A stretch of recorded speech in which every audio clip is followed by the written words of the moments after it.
Hey there, tonight we're exploring why you wouldn't last a day in the Byzantine court, where the truth is, beneath the golden mosaics and silken robes, a cunning game of whispers and intrigue governed every move. If these stories help you unwind, I'd love a quick like or subscribe, but only if they're genuinely working for you. I'm curious where in the world you're listening from, so drop your location and local time in the comments. It's amazing seeing our little community span the globe through these historical tales. Now make yourself cozy, maybe adjust your room temperature or get that cup of tea, and let's explore tonight's tale together. The first light of dawn sneaks through the silk curtains, casting a glow that could almost make the Byzantine court seem peaceful. But don't get too comfortable. You're about to step into a world where even breakfast is a high-stakes political chess game. Welcome to the Palace of Constantinople, where opulence reigns supreme, and the air is thick with both incense and intrigue.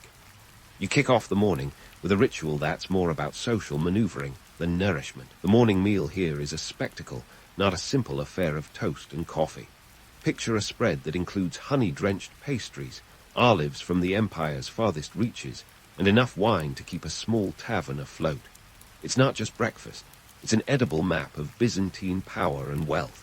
But let's not get carried away by the aromatic allure. Behind the lavish display lies a staggering economic reality. The empire's treasury bleeds gold like a sieve to keep such decadence flowing, and the math is dizzying. Imagine feeding the equivalent of a small town every morning just to maintain appearances. The hierarchy at this table is as rigid as the stone walls of the Hagia Sophia. You've got the emperor, naturally, gliding in with an aura that says, "Yes, I own all of this."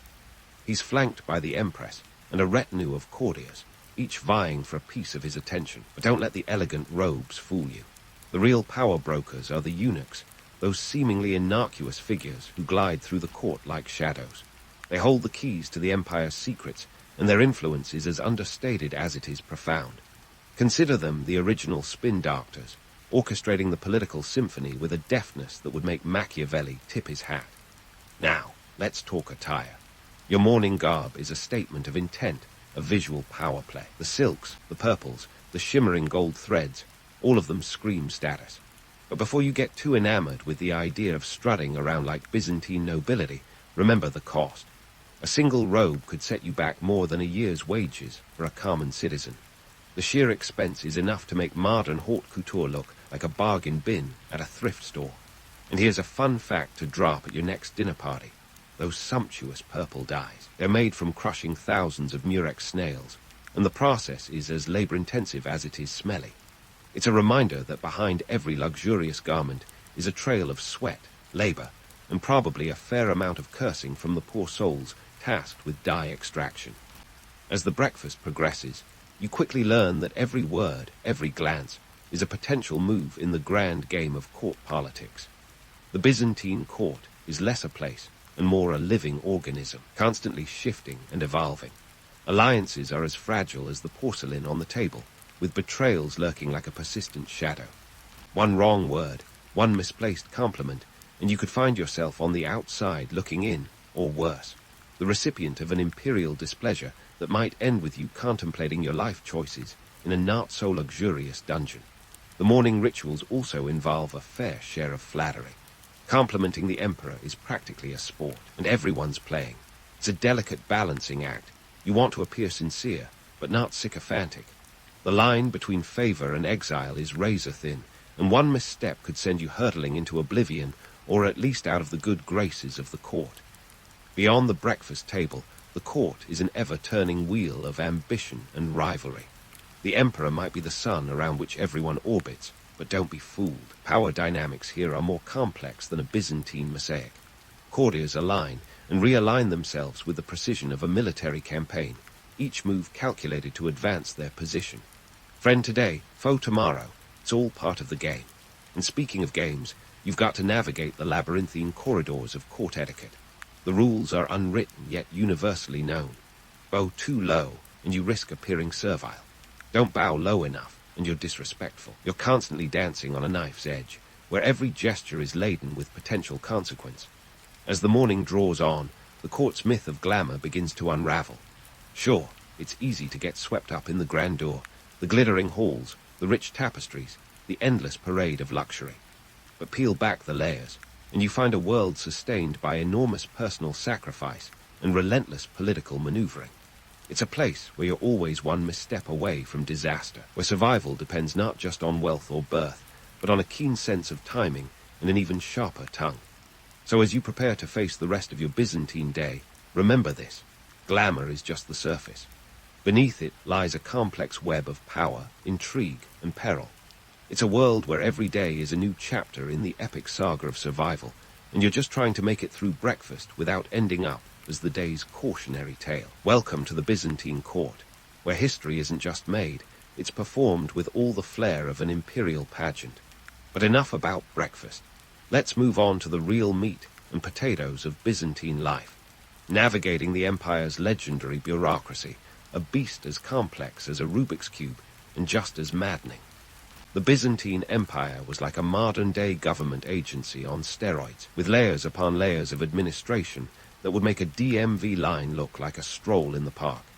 Beneath the gilded surface of imperial pomp lay a tangled web of clerks, scribes, and officials, each with their own agenda and an uncanny ability to make even the simplest task feel like an epic quest.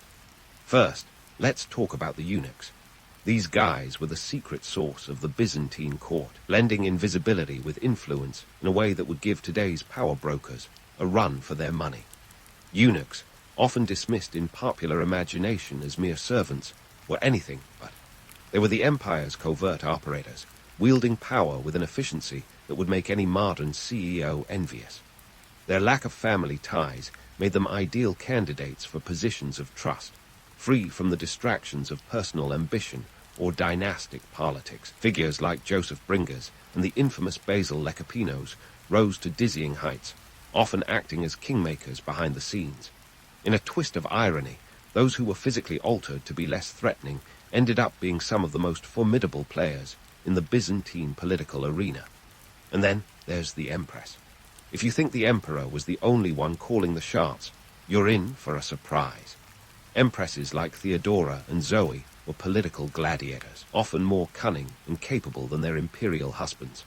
Theodora, for example, started as an actress, considered a scandalous profession, and ended up co-ruling with her husband Justinian. She was known for her sharp wit and political acumen, not to mention a penchant for social reform that would put today's activists to shame. Her influence was so profound that after her death, Justinian reportedly found himself adrift, his political compass gone. The Byzantine court was a chessboard, and the empress often played the queen, moving with a freedom and power that defied the patriarchal norms of the day. Now, let's delve into the Byzantine specialty, diplomacy and espionage, a realm where the empire truly shone. Forget what you've seen in spy movies. The Byzantines were the original masters of intrigue. They maintained a network of spies and informants that spanned continents, making sure they were always a step ahead of their adversaries. Byzantine diplomats were experts at playing the long game, using marriages, bribes, and alliances as deftly as any modern statesman. They understood that sometimes it was better to outsmart than outfight, a lesson that has somehow eluded many a leader since. Take the Byzantine approach to dealing with their neighbor, Persia. Instead of waging endless wars, they often opted for strategic marriages and well-timed gifts, greasing the wheels of diplomacy with gold and flattery. It was an expensive game, but one that kept the peace more often than not. To ensure loyalty among their own ranks, Byzantine emperors would dole out titles and land like candy at a parade, creating a cadre of nobles whose fortunes were tied to the empire's stability. This wasn't just about keeping friends close, it was about keeping enemies closer. Of course, all this came at a cost. The Byzantine treasury was like a sieve, and the empire's penchant for lavish displays and generous bribes meant that money flowed out as quickly as it came in. The economic realities were harsh, with taxes that would make today's accountants blanch. Imagine having to fork over a third of your income just to keep the empire's wheels turning. For all their political brilliance, the Byzantines were constantly walking a financial tightrope, balancing the needs of the state against the empty coffers that threatened to topple it all. As you navigate the Byzantine maze, it becomes clear that this was a world where survival depended on more than just knowing the right people. It was about understanding the rules of the game, rules that were always in flux, shifting with the political winds. The Byzantine court was a living, breathing entity, where alliances were as ephemeral as morning mist, and fortunes could rise and fall with the flick of a pen or the well-placed whisper of a courtier. In this world, knowledge was power, and those who could wield it with precision were the ones who thrived. Whether it was the eunuchs maneuvering through the halls of power or the empress orchestrating her next political coup, the Byzantine Empire was a masterclass in diplomacy, a testament to the enduring power of intellect and strategy over brute force. So, as you wander through the opulent corridors of this ancient world, remember that behind every glittering facade lies a complex web of politics and power, a dance as intricate as the mosaics that adorn its walls. And in this dance, every step, every gesture, and every whispered word could mean the difference between triumph and oblivion. As the Byzantine court glides from morning rituals into the midday feast, it's time to pull back the velvet curtain on the empire's economic engine. Lunchtime here isn't just a break in the day. It's a performance, with each dish a piece in the intricate puzzle that kept the Byzantine Empire humming. You're about to tuck into a banquet that's both a celebration and a testament to the empire's sprawling trade networks. But before you get lost in thoughts of roasted peacocks and honeyed figs, let's talk about what really fuels this opulence: the Byzantine economy, a beast as complex as the court itself. First up on the menu of intrigue is the silk trade, the shimmering thread that wove its way through Byzantine prosperity. Silk was the empire's not-so-secret weapon, and they guarded its production secrets more fiercely than a dragon guards its hoard. Forget about your local craft fair. Silk production was state-controlled, a monopoly tighter than your favorite pair of jeans after a holiday feast. By the 6th century, the empire had snatched the secrets of sericulture, fancy word for silk farming, from China, thanks to some monks who had the brilliant idea of smuggling silkworm eggs in their hollowed-out walking staffs. Talk about divine inspiration.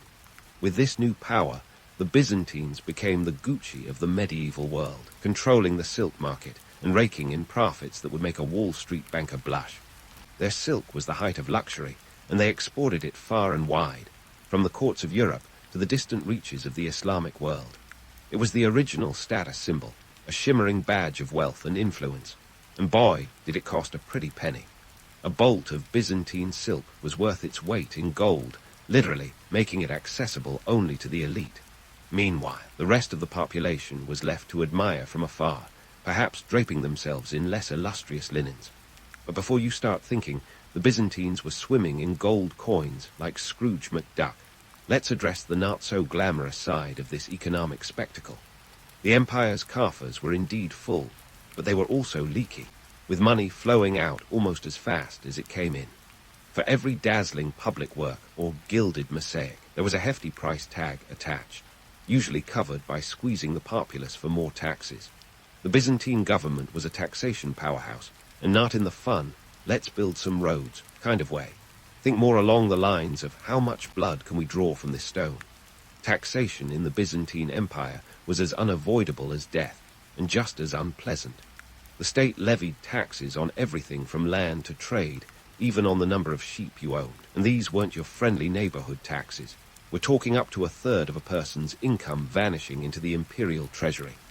The Byzantine taxman was relentless, a medieval IRS agent with a penchant for thoroughness. It's no wonder that tax revolts were as common as bad weather. The empire's voracious appetite for revenue was a constant burden on its citizens, often leading to a cycle of resentment and rebellion that would make any modern protest seem like a garden party. Now, let's navigate through the shiny allure of Byzantine coinage. The solidus was the empire's golden ticket, quite literally. This gold coin was the backbone of Byzantine commerce, a symbol of the empire's wealth and stability. It was so reliable that it became the standard currency for international trade throughout the Mediterranean. But as with all good things, the solidus had its dark side. The Byzantine economy, much like a precarious souffle, was always on the brink of collapse, threatened by inflation and the occasional debasement of its currency. Inflation was the empire's perennial spectre, haunting its economic policies like a bad dream.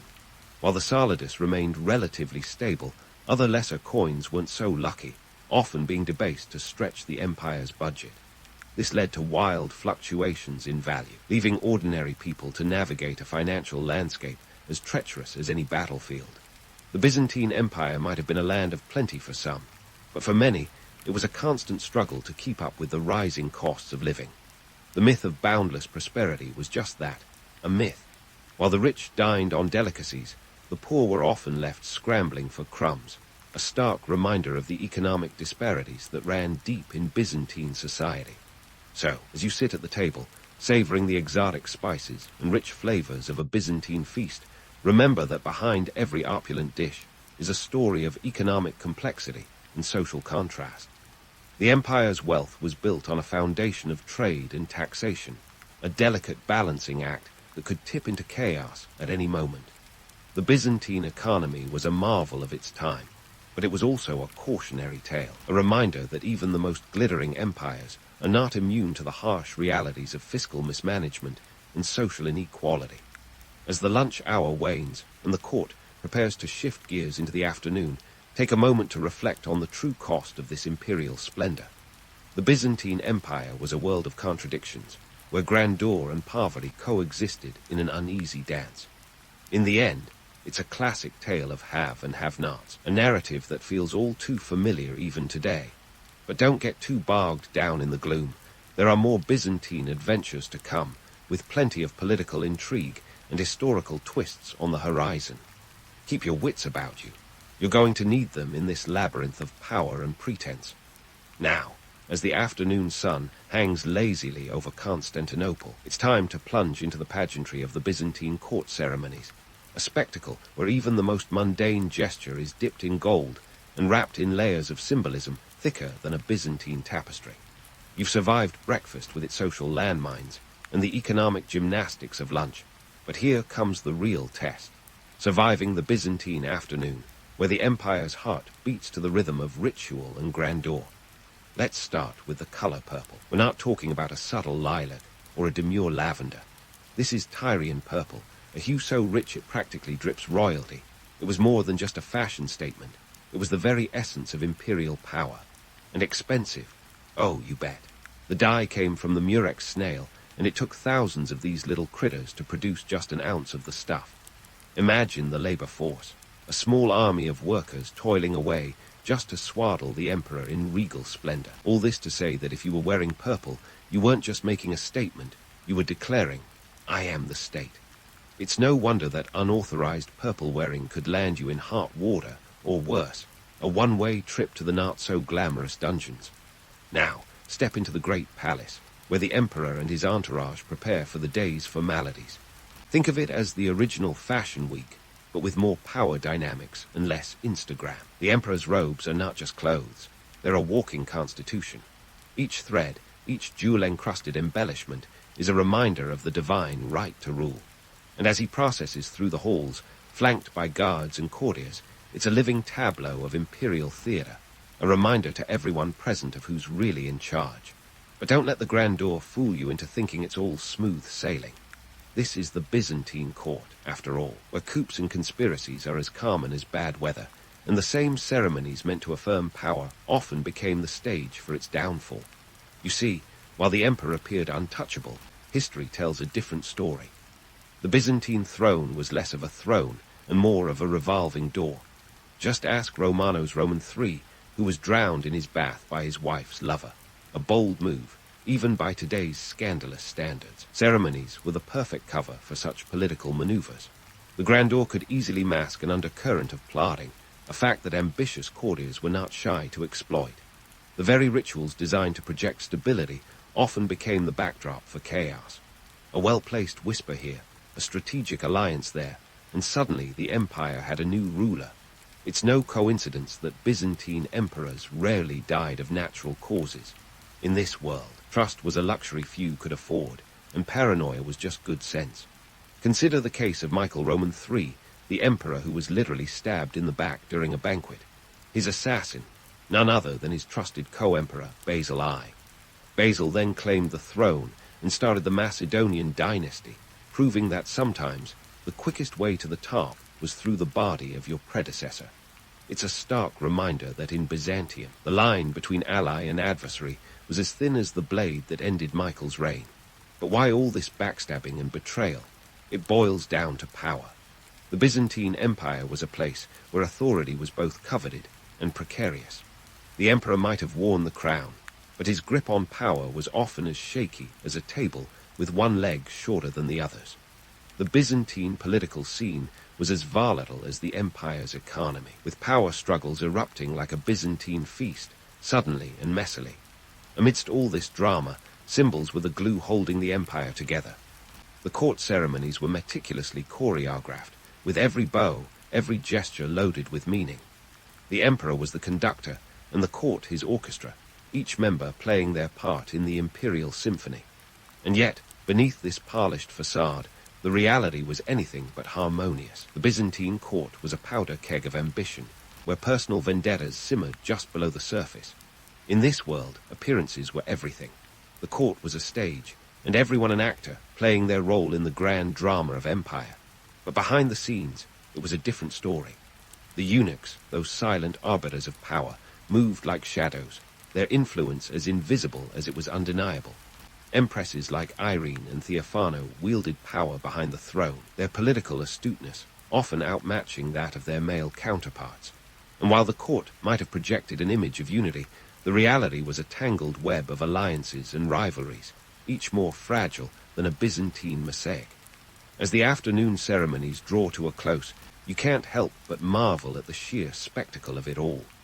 The Byzantine court was a world unto itself, a place where history was not just written, but performed with all the flair of an imperial pageant. It was a world of contradictions, where power was both absolute and fleeting, and where the line between ceremony and coup was paper-thin. So, as the sun begins to set on another Byzantine day, remember that beneath the glittering surface lies a complex tapestry of power and politics. The empire might have projected an image of unshakable authority, but the reality was a constant dance of survival, where the stakes were as high as the palace walls. And while the court might have been a place of grandeur, it was also a cauldron of ambition, where the next political crisis was always just a ceremony away. Stay tuned, because this Byzantine saga is far from over. As the Byzantine sun dips behind the horizon, the court dons its cloak of shadows, trading the day's splendor for an evening of whispered secrets and clandestine dealings. This isn't the fairy tale of twinkling chandeliers and silk-draped ballrooms. This is where the Byzantine Empire reveals its true nature, an organism as much defined by its secrets as by its public ceremonies. Welcome to the night shift, where the real work begins. Religion, for instance, wasn't just a Sunday affair. It was the empire's heartbeat, with the Orthodox Church wielding a spiritual influence that could make or break emperors. Picture this, a church hierarchy that rivals the empire's own, with patriarchs and bishops playing political chess games that would give the secular court a run for its money. The Hagia Sophia wasn't just a church. It was a symbol of divine authority, a reminder that the emperor wasn't just a king, but God's chosen ruler. But let's not get too misty-eyed over the incense-laden appeal of divine right. The church was every bit as political as the palace, a tightrope walk of piety and power. Take, for example, the time in 1054 when the Great Schism split the church between East and West. It was less a holy disagreement and more a geopolitical divorce, with the Pope in Rome and the Patriarch in Constantinople engaging in a long-distance spat that would have made for great reality TV. The schism wasn't just about doctrine. It was about authority and influence, with both sides vying for the upper hand in a theological tug-of-war. The result, a rift that deepened the East-West divide, setting the stage for centuries of religious and political tension. Meanwhile, the Byzantine court knew how to use religion as a tool or a weapon. Consider the iconoclast controversy of the 8th and 9th centuries, where emperors ordered the destruction of religious images, sparking a cultural and theological earthquake. It wasn't just about idols, it was about control. Emperors like Leo Roman III and Constantine saw icons as a threat to their authority, preferring a church they could mold to their will. The iconoclasts were eventually defeated, but the controversy left scars, a reminder that in Byzantium, faith was as much about politics as it was about salvation. And then there's the economy, the empire's Achilles heel, forever teetering on the edge of collapse. By the time the 11th century rolled around, the Byzantine economy was starting to resemble a poorly patched ship. Inflation was the ghost that haunted every banquet and ceremony, with the empire's gold standard slipping like sand through an hourglass. The infamous debasement of the solidus, once the gold standard of the Mediterranean, was a symptom of fiscal desperation, a Hail Mary pass in a losing game of economic survival. But why did this once mighty empire start to unravel? It's the classic tale of overreach. The Byzantine Empire was like a voracious beast, always hungry for more land, more power, more glory. But expansion came at a cost. The constant need to defend vast, sprawling borders drained the treasury faster than a leaky faucet, while internal strife and political infighting weakened the empire from within. The myth of Byzantine invincibility, what a tale. The truth is far more human, filled with the usual suspects: greed, ambition, and a stubborn resistance to change. Emperors who clung to tradition found themselves outmaneuvered by more adaptable foes. The Seljuk Turks, for instance, didn't just knock on the door. They kicked it down at the Battle of Manzikert in 1071, leaving the empire reeling. The loss was a wake-up call, a reminder that even the most gilded empires can fall when they rest on their laurels. And let's not forget the Fourth Crusade, that infamous detour in 1204 when Crusaders, instead of heading for Jerusalem, decided to sack Constantinople. Talk about a betrayal. The city's treasures were plundered, its walls breached by those meant to defend Christendom. It was a body blow from which the empire never truly recovered, a sobering reminder that allies can turn into adversaries faster than you can say Byzantine intrigue. So, what lessons does this ancient empire offer us today? Well, for starters, the dangers of complacency. The Byzantines were masters of diplomacy and strategy, yet they often fell victim to their own success, lulled into a false sense of security by their past glories. They were brilliant at adapting, but struggled with innovation, clinging to a legacy that became their downfall. And yet, there's a certain romance to the Byzantine saga, a tale of glittering courts and shadowy intrigue that continues to captivate us.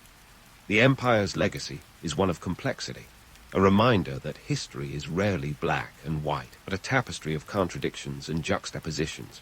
It's a cautionary tale about the fragility of power and the inevitability of change. As the embers of the Byzantine day fade into the night, remember that this was a world of astonishing achievements and equally astonishing hubris. The Byzantine Empire was many things: a beacon of culture, a bastion of orthodoxy, a labyrinth of politics. But above all, it was a testament to the enduring human spirit, forever striving, forever reaching for greatness, even as it teetered on the edge of oblivion. So, as you drift off with visions of Byzantine splendor dancing in your mind, spare a thought for the emperors and empresses, the courtiers and clergy who played their parts in this grand historical drama. The empire may be long gone, but its stories linger, a whispered echo from the past, reminding us that even the mightiest of empires are, in the end, only human. In 1530, Russia wasn't exactly the land of borscht and ballet we think of today. It was more like a chaotic game of musical thrones, where the music was always off-key, and everyone was trying to sit on the same rickety chair. Enter Ivan Roman IV, a baby with a future so ominous he might as well have been born with a thundercloud over his head. His birth heralded the start of an era that would make even a Game of Thrones scriptwriter blush. Ivan's dad, Vasily Roman III, shuffled off this mortal coil when Ivan was just 3 years old. And if you think that's tragic, wait until you hear about his mom, Elena Glinskaya. She kicked the bucket when Ivan was 8, supposedly after a nice, lethal cup of tea. Poison, probably. Welcome to Russian politics, where the tea parties are to die for. So there was young Ivan, a pint-sized czar in a world where power was as stable as a house of cards in a wind tunnel. Now, let's set the scene. 16th century Moscow, a place where the air was thick with intrigue, and the streets were teeming with boyars, Russian aristocrats who were as backstabbing as they were fashionably bearded. These boyars, or as Ivan might have thought of them, those guys who were always trying to kill me, were the real power behind the throne. They ran the show while Ivan was left to his own devices, which usually involved torturing small animals. Yes, Young Ivan was the kid who'd pull legs off spiders just to see what would happen. Not exactly the charming prince type. Yet, in his early years, Ivan had all the trappings of royalty without any of the control. Picture a toddler being handed the keys to a Lamborghini. Sure, it's fancy, but it's still a terrible idea. By age 13, Ivan had seen enough court intrigue to fill several seasons of a particularly grim reality show. The boyars underestimated him, but Ivan was a quick learner. He realized that to avoid becoming yet another victim of the boyar power games, he needed to consolidate power. And consolidate he did. Fast forward to 16 years old, and Ivan's teenage rebellion took the form of crowning himself Tsar of all the Russias. That's right. While most teens were dealing with acne and algebra, Ivan was busy declaring himself the sole ruler of a vast empire.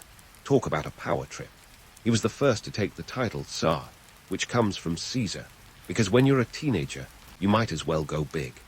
Ivan wanted to be seen as the heir to the Roman Empire, a title that came with a hefty dose of divine right and a penchant for drama. In the grand tradition of teenage excess, Ivan's coronation was a spectacle of lavish opulence. Imagine gold, jewels, and enough furs to make Pera pass out. It was a statement, a declaration to the world that Ivan was not just a boy king, but a force to be reckoned with. The boyars were forced to kneel before him, and you can bet they were grinding their teeth the whole time. Ivan was making it clear. He was no puppet. But let's not forget the absurdity of it all. Ivan, at 16, was essentially a royal teenager with too much time, too much power, and no parental supervision. It's a wonder he didn't just decree that every day was pizza day in the Kremlin. Instead, he started to lay the foundations for his future rule, which would be less about pizza parties and more about purges and paranoia. It's easy to romanticize Ivan the Terrible as a misunderstood genius or a tragic figure. But the reality is, his childhood was a brutal boot camp for power politics. Surrounded by opportunists and schemers, young Ivan learned early that trust was a luxury he couldn't afford. This was a kid who grew up in a world where survival meant being the last one standing, and he was ready to stand on anyone if it meant staying on top. There are tales of young Ivan tossing cats and dogs from the Kremlin walls, which, let's be honest, is not the hallmark of a well-adjusted child. But it does give us a glimpse into the mind of a boy learning to wield power in the only way he knew how, through fear and control. It's a grim foreshadowing of the ruler he would become, one who would eventually make terrible not just a nickname, but a job description. Looking at Ivan's early life, it's not hard to see how it set the stage for his infamous reign. The boy who played cruel games with animals would grow into the man who played equally cruel games with his subjects. Yet, for all his brutality, Ivan also had moments of genuine innovation and ambition. He expanded Russia's borders, reformed its government, and even flirted with establishing a centralized state long before it was fashionable. But we're getting ahead of ourselves. For now, let's leave young Ivan as he stands on the precipice of history, a teenage Tsar with the world at his feet and a crown on his head. He's gearing up to take Russia on a wild ride, one that would be as bloody as it was transformative. But that, my friends, is a story for another time. Stay tuned, because if you think Ivan's childhood was a tumultuous tale, wait until we dive into his reign. Spoiler alert, it's not for the faint of heart. As the curtain rises on Ivan's reign, it's less Shakespearean drama and more like a medieval version of The Office, complete with its own brand of bureaucratic absurdity. Ivan, now firmly planted on the throne, was dead set on transforming his kingdom into a powerhouse, or at least a place where the government didn't resemble a circus. Picture this, a 16th century Russian Tsar trying to streamline administration, like a medieval Michael Scott, except instead of paper, was dealing in taxes and military drafts. First up on Ivan's to-do list, centralizing power. He decided to shake things up by forming the Zemsky Saba asterisk, a sort of Russian parliament, in 1549. It was a novel idea, bringing together representatives from different classes to advise on state matters. Sounds democratic, right? Not so fast. This wasn't exactly the congressional fantasy. Ivan still held the reins, but at least he was pretending to listen, which in politics is half the battle. Think of it as the suggestion box that never gets opened, but hey, it's there. But Ivan wasn't just about playing politics. He had grand designs for his empire, and that meant military expansion. Cue the conquest of Kazan in 1552, one of his most famous campaigns. This was no small feat. Kazan was a formidable fortress city, home to the Tartars, and a thorn in Moscow's side. The siege lasted for months, with Ivan deploying a massive army. Some estimates say 150,000 troops, a hefty number in any century. The campaign was as much about logistics as it was about warfare, involving a floating bridge over the Volga River and a secret tunnel dug under the city's walls. It's the kind of operation that makes you wonder if Ivan was part Tsar, part Bond villain. And then there's the myth. The romanticized version paints Ivan as a heroic liberator, freeing the Russian people from the Tartar yoke. In truth, the victory was less about liberation and more about control. Kazan's fall opened the gates to further expansion into Siberia, the land of, well, a lot of ice and fur hats. But it also set the stage for Ivan's reputation as a ruthless conqueror. It's the classic tale of the hero who becomes the villain, depending on which side of the wall you're standing. Speaking of villains, let's talk about Ivan's marriage to Anastasia Romanovna in 1547. This wasn't your average royal wedding. Picture a feudal matchmaking game, where boyars paraded potential brides in front of Ivan like it was some bizarre 16th century edition of The Bachelor. Out of the lineup of Russian noblewomen, Ivan chose Anastasia, supposedly for her beauty and virtue. The truth, she came from a relatively minor noble family, which meant fewer political strings attached. It's the kind of strategic marriage move that makes you wonder if Ivan was less of a romantic and more of a chess player. Checkmate, boyars. Their marriage, however, is often romanticized as one of the few bright spots in Ivan's life. Anastasia is said to have been a calming influence on Ivan, who, let's face it, needed all the calming he could get. Their union lasted for 13 years, until Anastasia's untimely death in 1560, a loss that reportedly sent Ivan into a spiral of paranoia and rage. Some say she was poisoned, possibly by those ever-scheming boyars. It's the kind of drama that would have tabloids salivating and conspiracy theorists spinning tales. Back to the matters of state, Ivan's administrative reforms were a mixed bag of innovation and chaos, attempted to create a new class of service nobility, known as the ***, which was supposed to serve the Tsar directly and diminish the power of the traditional boyars. The idea was to have a loyal bureaucracy that could enforce Ivan's will across the vast Russian landscape. In reality, it turned into a social experiment with more than a few glitches. The **** were notorious for their brutality, riding around in black robes, terrorizing anyone who dared to challenge Ivan's authority. It was less about governance and more about fear-mongering, a medieval version of a police state. Ivan's efforts to streamline government often resulted in a tangled mess of decrees and reforms that would make any modern-day bureaucrat cringe. He introduced the ***Sudebnik** of 1550, a legal code meant to standardize laws across the land. It was a noble effort, but enforcing it was another story. Russia was vast, and communication was slow. Imagine trying to enforce a new law when it takes weeks for the message to reach the outskirts. It's like trying to run a country with dial-up in the age of fiber optics. Economically, Ivan's reign was a tightrope walk. He needed funds for his military campaigns, but the Russian economy wasn't exactly booming. The **** system, while intended to increase state revenue, often disrupted local economies and trade. The constant warfare drained resources, leading to higher taxes and, surprise, more discontent among the people. It's a classic case of wanting the empire without the price tag. Looking back, Ivan's early reign was a blend of ambition and brutality, innovation and chaos. He was a ruler trying to impose order on a country that thrived on chaos, a conqueror whose victories were stained with blood, and a reformer whose good intentions often paved the way to hell. As we move forward in Ivan's story, remember this. Behind every grand gesture and every triumphant conquest, there's a messy, human reality filled with contradictions and consequences. Ivan may have been terrible, but he was also terribly human, navigating the treacherous waters of power with all its allure and pitfalls. Stay tuned, because the ride only gets bumpier from here. As we careen into the next chapter of Ivan the Terrible's reign, it's time to buckle up for the ***, a period where paranoia wasn't just a state of mind, but a full-blown governmental policy. Think of it as Ivan's version of a midlife crisis, except instead of buying a sports car, he created a nightmare bureaucracy complete with its own uniformed terror squad. Let's start with the Oprichniki, Ivan's personal secret police, who were as fearsome as they were fashion-forward. These guys rode around in black robes on black horses, a not-so-subtle nod to the Grim Reaper. Their aesthetic didn't stop there. They also carried around a dog's head and a broom on their saddles. The symbolism.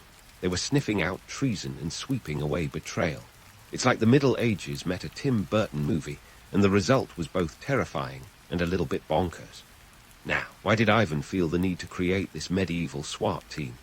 Well, paranoia was as much a part of Ivan's reign as borscht is to a Russian dinner table. After the death of his beloved Anastasia, he was convinced the boyars, those scheming aristocrats with beards that could double as bird nests, were out to get him. He wasn't entirely wrong. Political backstabbing was practically a national pastime.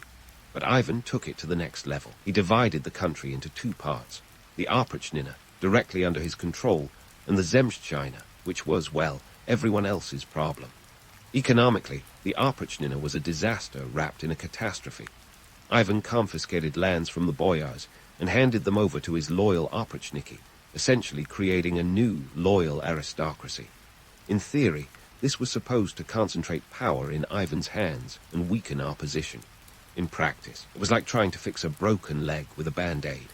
The Oprichniki were more interested in terrorizing the populace than managing the economy, and local trade often ground to a halt in the regions they controlled. It's no wonder the Russian economy during this period felt like a wagon with three wheels. Socially, the Oprichnina threw Russian society into chaos. Imagine living in a place where your neighbor might be an Oprichnik, and the next thing you know, you're accused of treason because you forgot to invite him to your last vodka tasting party.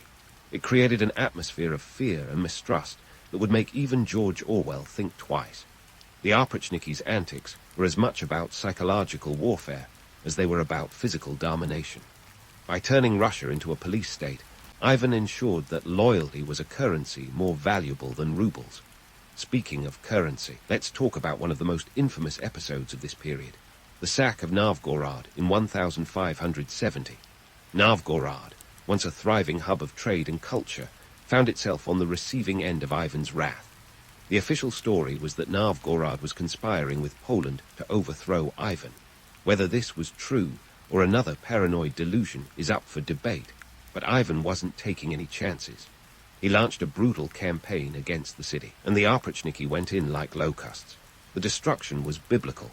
For 5 weeks, the Oprichniki looted, burned, and massacred. Estimates suggest thousands were killed, and the city's wealth was plundered. It was less a military campaign and more a medieval rendition of a mob hit. The economic impact was catastrophic.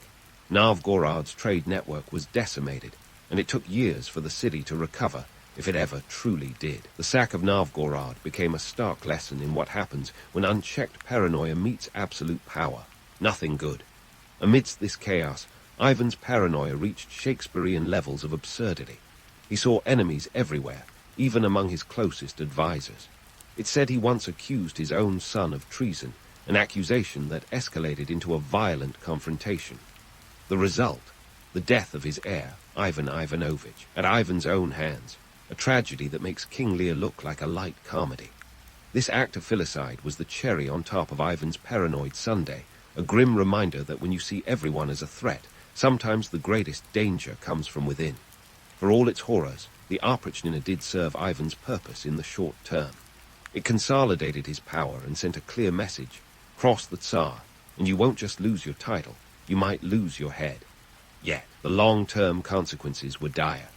The constant upheaval, economic disruption, and social fragmentation left Russia weakened and vulnerable, a state that would haunt Ivan's successors. This period is a testament to the destructive power of paranoia, a cautionary tale about the limits of fear as a tool of governance. As we wrap up our foray into the Oprichnina, remember that Ivan the Terrible's legacy is one of profound contradictions. He was a ruler who expanded the Russian state, yet tore its social fabric. A leader who reformed governance while plunging it into chaos.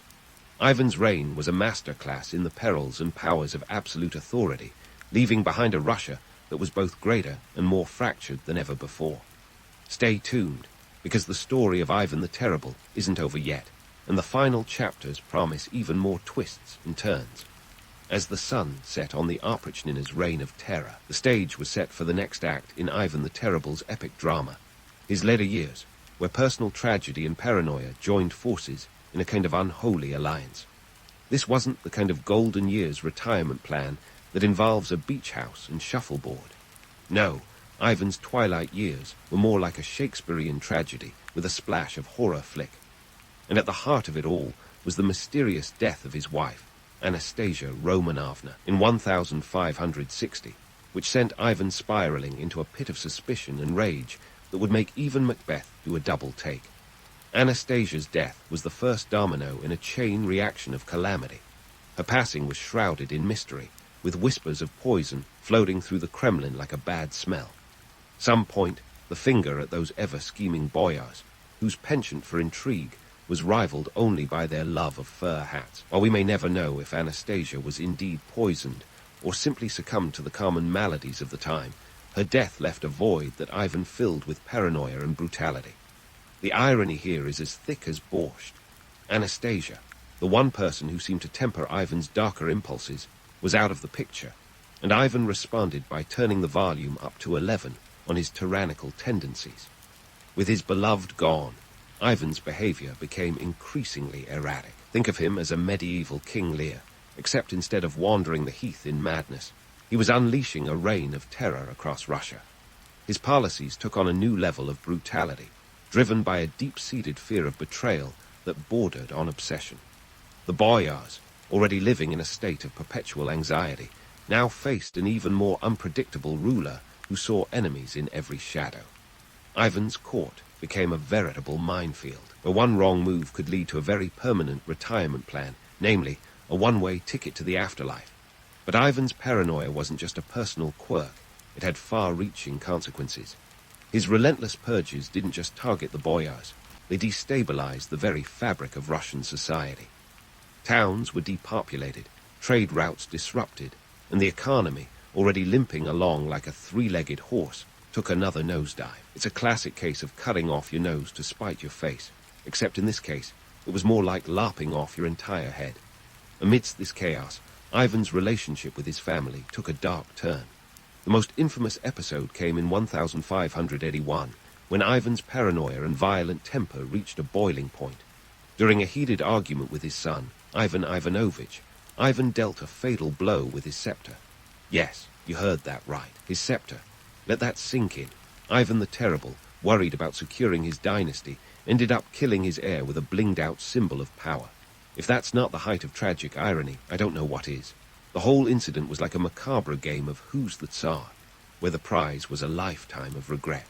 The death of Ivan Ivanovich was a turning point, not just for Ivan, but for Russia itself. With his heir gone, Ivan's succession plans were thrown into disarray, leaving the future of the dynasty in question. It's the ultimate historical plot twist. A ruler who spent his life trying to secure his legacy ended up undermining it with his own hand. Ivan's actions were a testament to the corrosive power of fear, a reminder that the real enemy is often the one staring back at you in the mirror. Yet, for all his brutality, Ivan the Terrible was not without moments of reflection. In his later years, he reportedly sought spiritual solace, perhaps hoping to atone for the rivers of blood he'd spilled. He corresponded with notable figures like Queen Elizabeth I, seeking alliances that would bolster his position. It's a glimpse into the complex mind of a ruler who was both a tyrant and a visionary, driven by a desire to expand and modernize Russia even as he tore it apart from within. As we peer into the murky depths of Ivan's later years, it's clear that his legacy is one of contradictions. He was a ruler who expanded Russia's borders, yet left it fractured and weakened. A man who sought to secure his dynasty, but ultimately destroyed it. Ivan's life was a tragic tale of ambition and paranoia, a cautionary story about the perils of absolute power. But hang tight, because this isn't the end of our journey with Ivan the Terrible. There's more to uncover in the final chapter of his reign, where the seeds of his legacy would take root in ways no one could have predicted. Stay tuned. As Ivan the Terrible's reign limped towards its final act, the stage was littered with the debris of a kingdom torn between grandeur and chaos. Ivan's death in 1584 didn't just mark the end of an era. It was the opening salvo in the infamous time of troubles, a period that would make a soap opera look like a Sunday school picnic. Picture Russia as a giant game of chess where all the pieces were pawns, and the board was on fire. Ivan's death left a power vacuum so vast, it was like the Grand Canyon of political instability. With Ivan's son and heir, Ivan Ivanovich, out of the picture thanks to that infamous scepter incident, the throne passed to his intellectually challenged son, Fedor I, known as Fedor the Bellringer. No, not for his political acumen, but because he actually liked ringing church bells. He was more suited to a monastery than a monarchy. Fedor's reign, from 1584 to 1598, was essentially a holding pattern, with his brother-in-law Boris Godunov pulling the strings. Godunov's regency was a masterclass in political maneuvering, but even he couldn't stop the freight train of chaos that Ivan had set in motion. Economically, Russia was on the ropes. The constant warfare and Ivan's heavy-handed oprichnina had left the treasury looking like the inside of an empty vodka bottle. Add to that a series of crop failures and famines, and you had a recipe for disaster. The Russian economy was a three-legged dog trying to run a marathon, and all the Tsarist decrees in the world couldn't make it sprint. The peasants, who were already about as happy as a cat in a bath, were now downright revolting, literally. The serfdom system, tightened under Ivan, meant that peasants were tied to the land, unable to escape their fate or the ever-growing list of taxes. The social fabric was fraying faster than a cheap suit, setting the stage for the time of troubles. Politically, the time of troubles was a free-for-all, a sort of medieval Russian version of Survivor, where instead of being voted off the island, you were more likely to be poisoned or stabbed. After Fedor's death in 1598, the Rurikid dynasty ended, and the throne was up for grabs.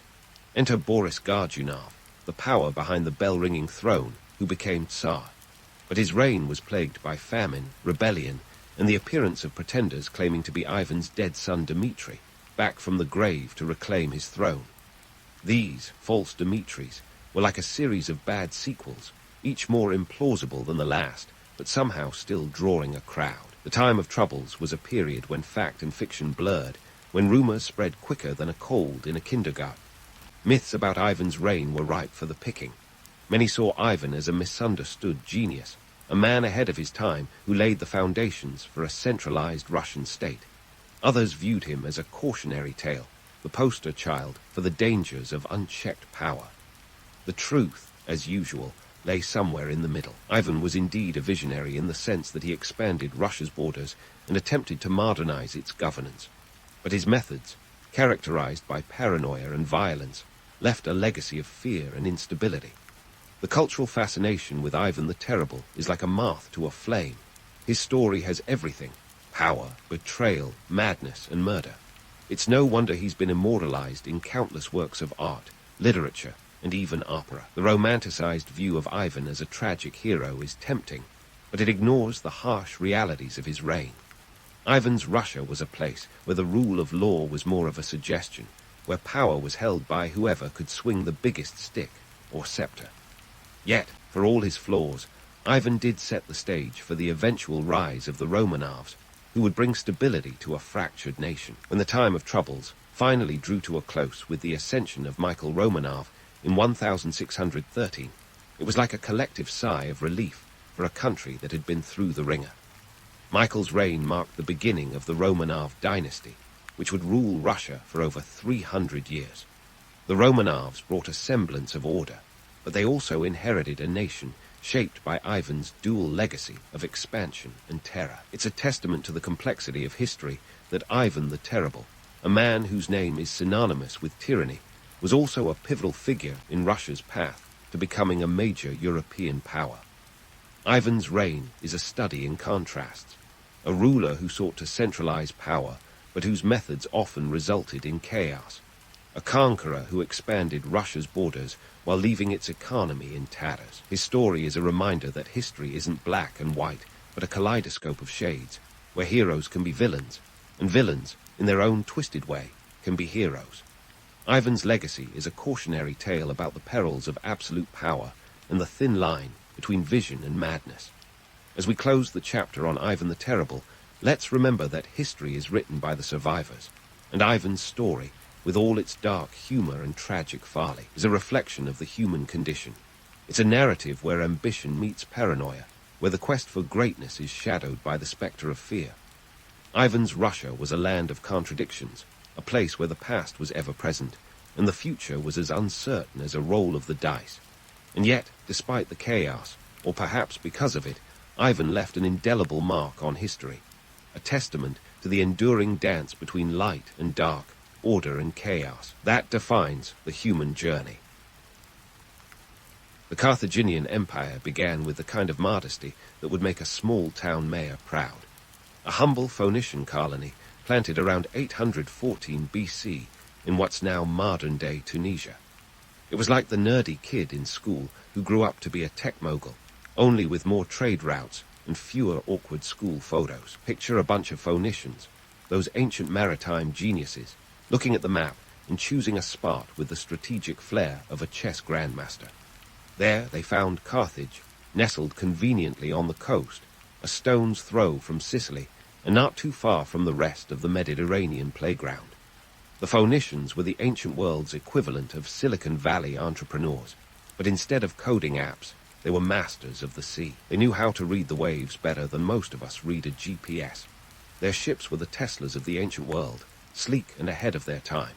If you think Google Maps is impressive, try navigating the Mediterranean with nothing but stars and a gut feeling. These guys were the early adopters of the open sea, bringing goods from one end of the Mediterranean to the other like ancient Amazon prime. Carthage, their brainchild, was like the Amazon warehouse of the ancient world, brimming with goods and bustling with trade. Its location was no accident. It was like setting up shop at the crossroads of a bustling city where everyone had to pass through sooner or later.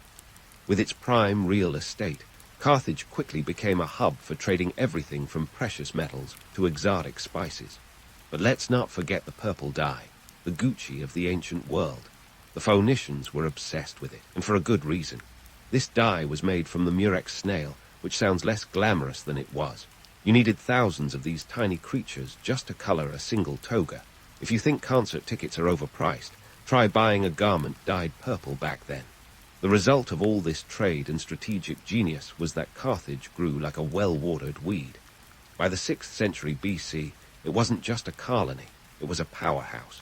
The city was thriving, home to hundreds of thousands of people, a cultural melting pot where ideas and goods flowed freely.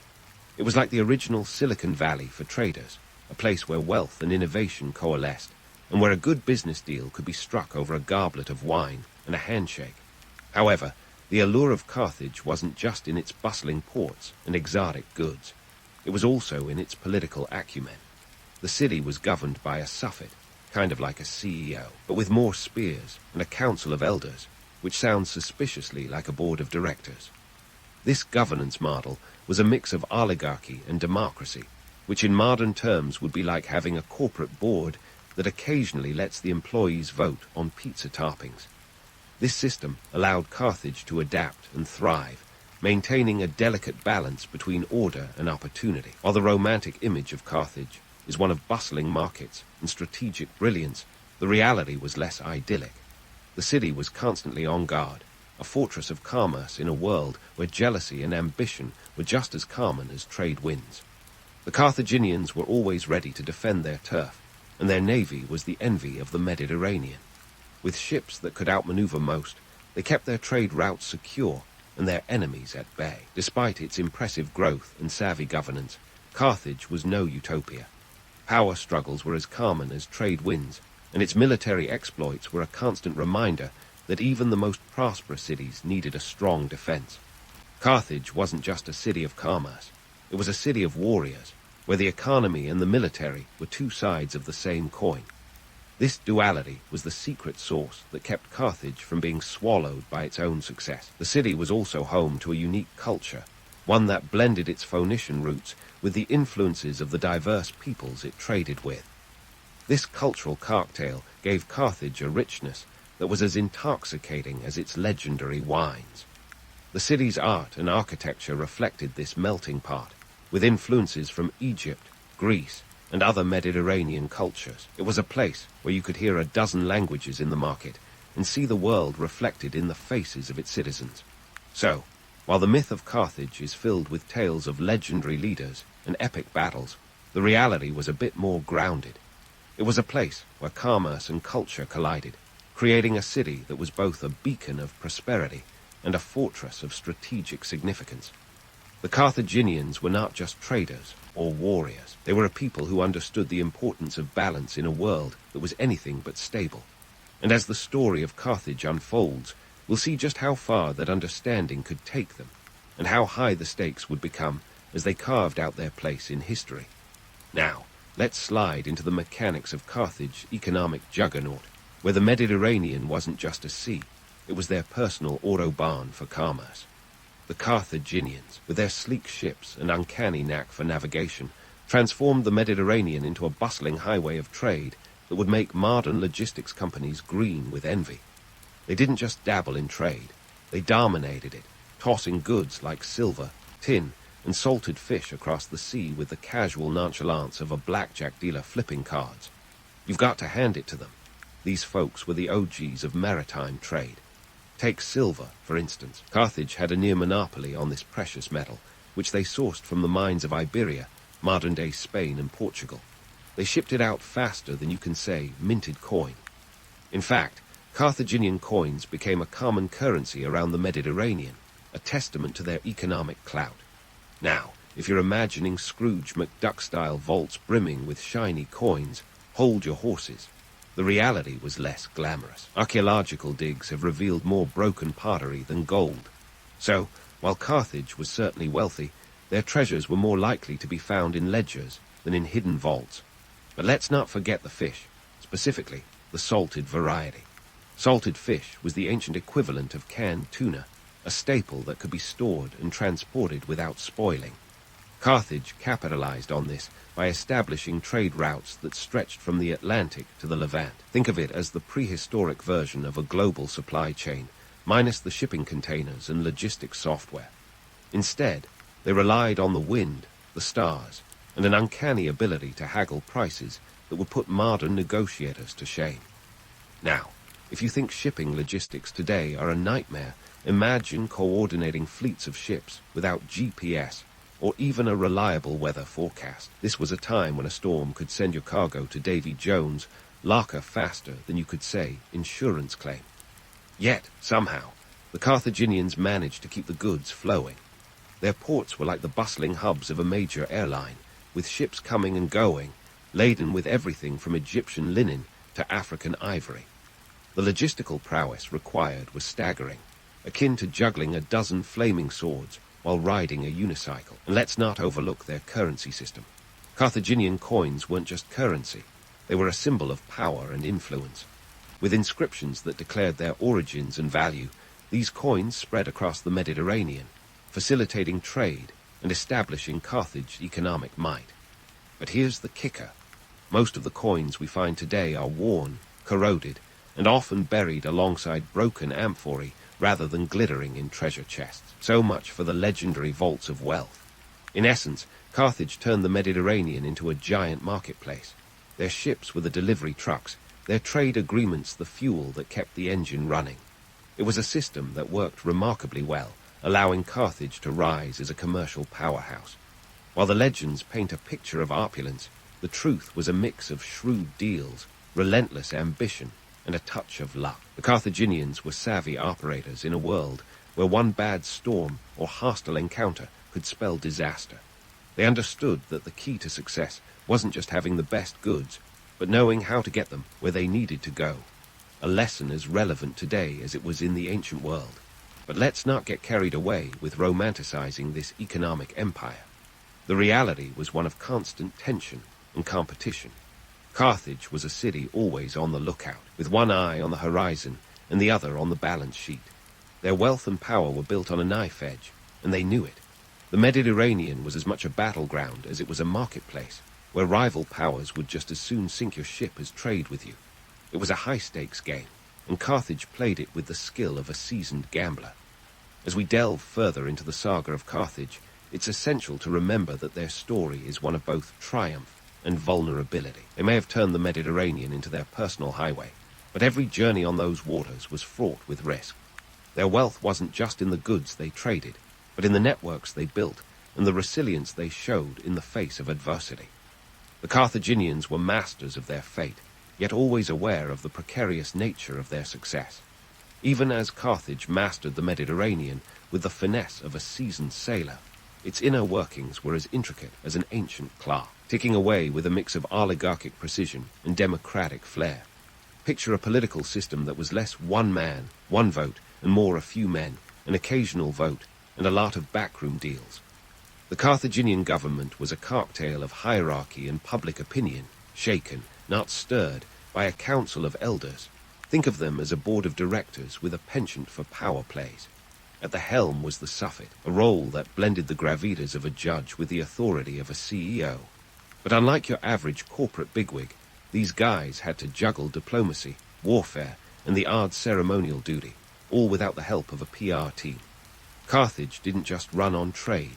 It thrived on the delicate balance of political finesse, where decisions were made not just in council chambers, but in the bustling agora, amidst the clatter of amphorae and the scent of spices. Now, let's dive into the military strategies that made Carthage more formidable than a chess grandmaster on a caffeine binge. The Carthaginians didn't just build ships, they crafted naval masterpieces. Their quinquiremes, ships with 5 rows of oars, were the battleships of their day, capable of ramming enemy vessels with the subtlety of a freight train. These floating fortresses were the envy of the ancient world, often built in secret to keep rival powers guessing. Carthage's navy was less about numbers and more about innovation, like a tech startup that turns the industry on its head with one slick product. And then there were the elephants. Yes, elephants. As if the Mediterranean wasn't daunting enough, Carthage decided to throw these colossal creatures into the mix, transporting them across the seas like oversized cargo with a temper. Imagine the logistical nightmare of keeping a pachyderm happy on a rolling deck, complete with seasickness and the occasional banana bribe. It was an audacious move that bordered on the absurd, yet it paid off in spades when the elephants charged into battle, turning the tide with their sheer mass and might. Speaking of audacity, enter Hannibal Barca, the general with a flair for the dramatic, and a name that still echoes through history like a rock star's guitar riff. Born around 247 BC, Hannibal was the kind of leader who didn't just think outside the barks. He set the barks on fire and danced around the flames. His most famous feat, marching an army of elephants over the Alps to take on Rome, a move so bold it sounds like the fever dream of a military strategist on a sugar high. Hannibal's journey wasn't just a trek. It was a statement, a declaration that Carthage wasn't content to sit quietly while Rome expanded like a particularly aggressive amoeba. Hannibal's campaign is legendary, but not without its gritty realities. Crossing the Alps with an army wasn't exactly a walk in the park. It was more like a slog through an icy, hazardous nightmare where avalanches were a daily threat and supplies were as scarce as a snowball in the Sahara. Yet, Hannibal's genius lay in turning disadvantages into opportunities, like a chess player who sees a checkmate 3 moves ahead. His strategies were as innovative as they were ruthless, employing ambushes and guerrilla tactics that left Roman legions reeling.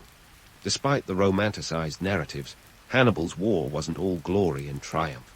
The cost of his campaigns was staggering, both in human lives and economic strain.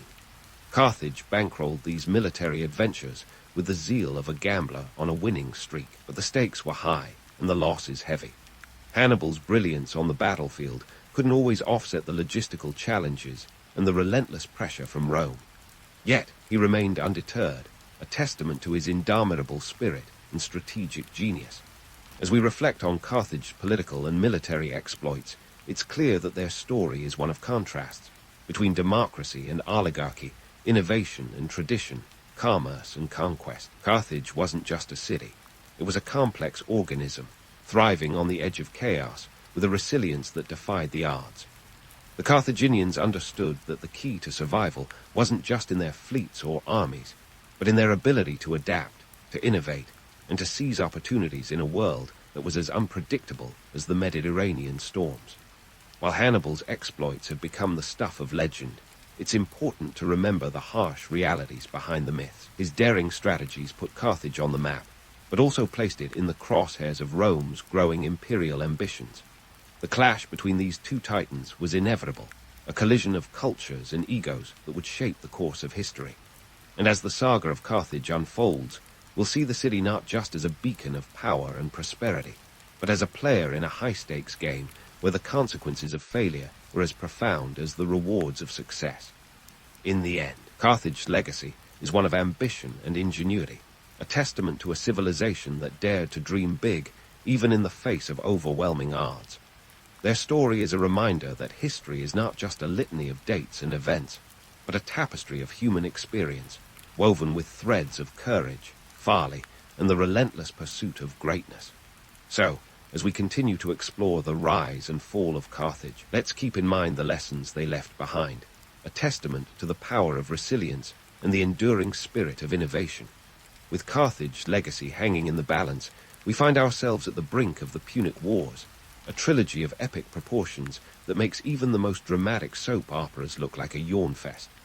On one side, the mighty Carthaginian Empire, with its bustling markets and naval prowess.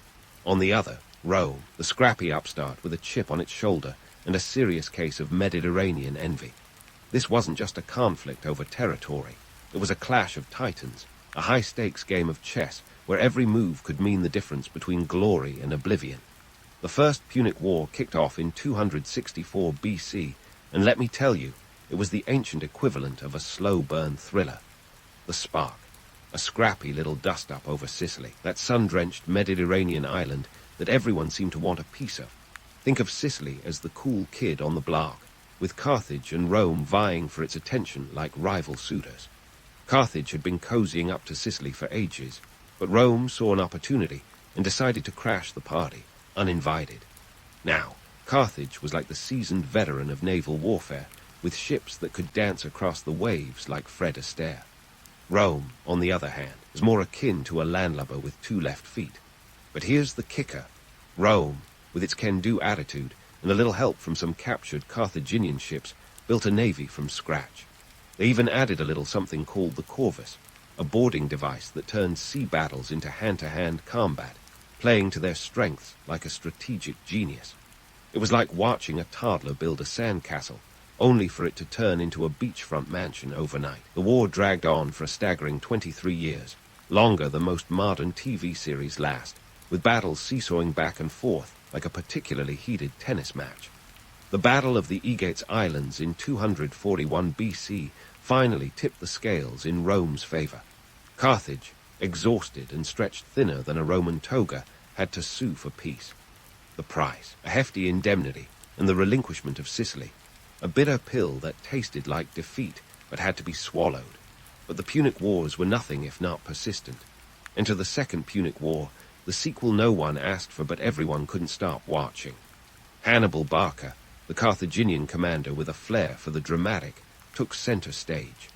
Born to a father who despised Rome with the intensity of 1,000 burning suns, Hannibal was practically raised on a diet of military tactics and Rome-bashing. His piece de resistance, the infamous march over the Alps with his elephant entourage, a logistical nightmare that would give modern-day army quartermasters nightmares. Hannibal's journey was like a blockbuster road trip, minus the snacks, and with a lot more danger. Imagine trying to lead an army of men, and elephants, no less, through treacherous mountain passes, battling the elements, and keeping morale higher than a kite. The Alps weren't exactly a walk in the park. Avalanches, frostbite, and hostile locals were just part of the scenery. Yet Hannibal's audacity paid off in spades. By the time he descended into Italy, he was the proverbial wolf at Rome's door. And then came the Battle of Cannae in 216 BC, a tactical masterpiece that military strategists still fawn over today. Hannibal's forces, though outnumbered, enveloped the Roman legions in a deadly embrace, turning the battlefield into a slaughterhouse. It was a staggering loss for Rome, one that left the city shaken to its core. Yet, despite the brilliance of his victories, Hannibal's Achilles' heel was his lack of reinforcements. Carthage, preoccupied, and perhaps a bit frugal, couldn't support his campaign adequately. But let's not get swept away by the romance of Hannibal's exploits. The reality was far grimmer. His prolonged presence in Italy drained resources and morale, and while Rome reeled, it did not fall. The Romans, with a resilience that bordered on the masochistic, rebuilt and re-strategized. They adopted the Fabian strategy, named after the cunning general Fabius Maximus, of avoiding direct confrontation, harassing Hannibal's supply lines, and chipping away at his strength like a persistent woodpecker. The Second Punic War raged for 17 years, a testament to the tenacity of human conflict and the sheer stubbornness of both sides. Ultimately, Rome's adaptability and Hannibal's isolation culminated in the Battle of Zama in 202 BC. The tables turned as Roman General Scipio Africanus took a leaf out of Hannibal's playbook, using his tactics against him. The result? A resounding Roman victory and another peace treaty that left Carthage considerably lighter in both territory and treasury. But let's not forget the Romans' penchant for storytelling. Roman historians, with a flair for the dramatic that would make Shakespeare envious, painted Carthage as the ultimate villain in this saga. Hannibal was the boogerman, the embodiment of terror, while Rome cast itself as the noble hero. It's a narrative that stuck, coloring perceptions for centuries. Yet in reality, both empires were driven by ambition, greed, and a dose of paranoia, a reminder that history is often written by the victors, with a generous sprinkle of bias. As we continue to unravel the saga of the Punic Wars, it's clear that this was more than just a series of battles. It was a collision of empires, ideologies, and egos, with the Mediterranean as both prize and battlefield. The stakes were monumental, shaping the course of Western civilization. And while Carthage's star waned, its legacy endured, a testament to a civilization that dared to challenge the rising power of Rome. Stay tuned, because the final chapter of this saga promises to be as explosive as the ones that came before. And so, as we sail into the final act of Carthage's saga, it's time to buckle up for a ride through resilience and ruin. The Third Punic War, the ultimate grudge match, kicked off in 149 BC. Rome, ever the relentless empire, couldn't let bygones be bygones. It was like a sequel nobody asked for, but everyone was morbidly curious about. Carthage versus Rome, round 3. This time, the gloves were off. By this point, Carthage was like a boxer on the ropes, still swinging but clearly outmatched. Having paid off their war debts to Rome, they figured the past was water under the bridge. But Rome, ever the drama queen, wasn't satisfied. The Roman Senate, with all the subtlety of a sledgehammer, demanded that Carthage abandon their city and move inland, a laughable demand for people who practically had salt water in their veins. Carthage refused, and Rome pounced, initiating a siege that would last for 3 brutal years. Now, let's talk about siege warfare in the ancient world. It was the equivalent of a high-stakes wading game, with starvation and disease as the main players. Carthage, encircled by Roman legions, became a pressure cooker. The city, once a buzzing hub of commerce and culture, was reduced to desperate measures. Its citizens, showing a resilience that would make a cockroach proud, repurposed every bit of metal they could find, door hinges, kitchenware, you name it, into weapons. This was DIY warfare at its most desperate. The final blow came in 146 BC. After 3 years of attrition, the Romans breached the city walls.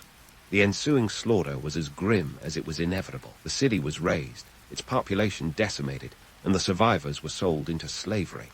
The Romans, not ones to do things by halves, salted the earth to ensure nothing would grow there again. It was a brutal end to an empire that had once been the jewel of the Mediterranean. But here's the twist. Carthage may have fallen, but its legacy proved harder to extinguish than a candle in a hurricane. The city was gone, but the ideas, innovations, and spirit of its people continued to ripple across the Mediterranean.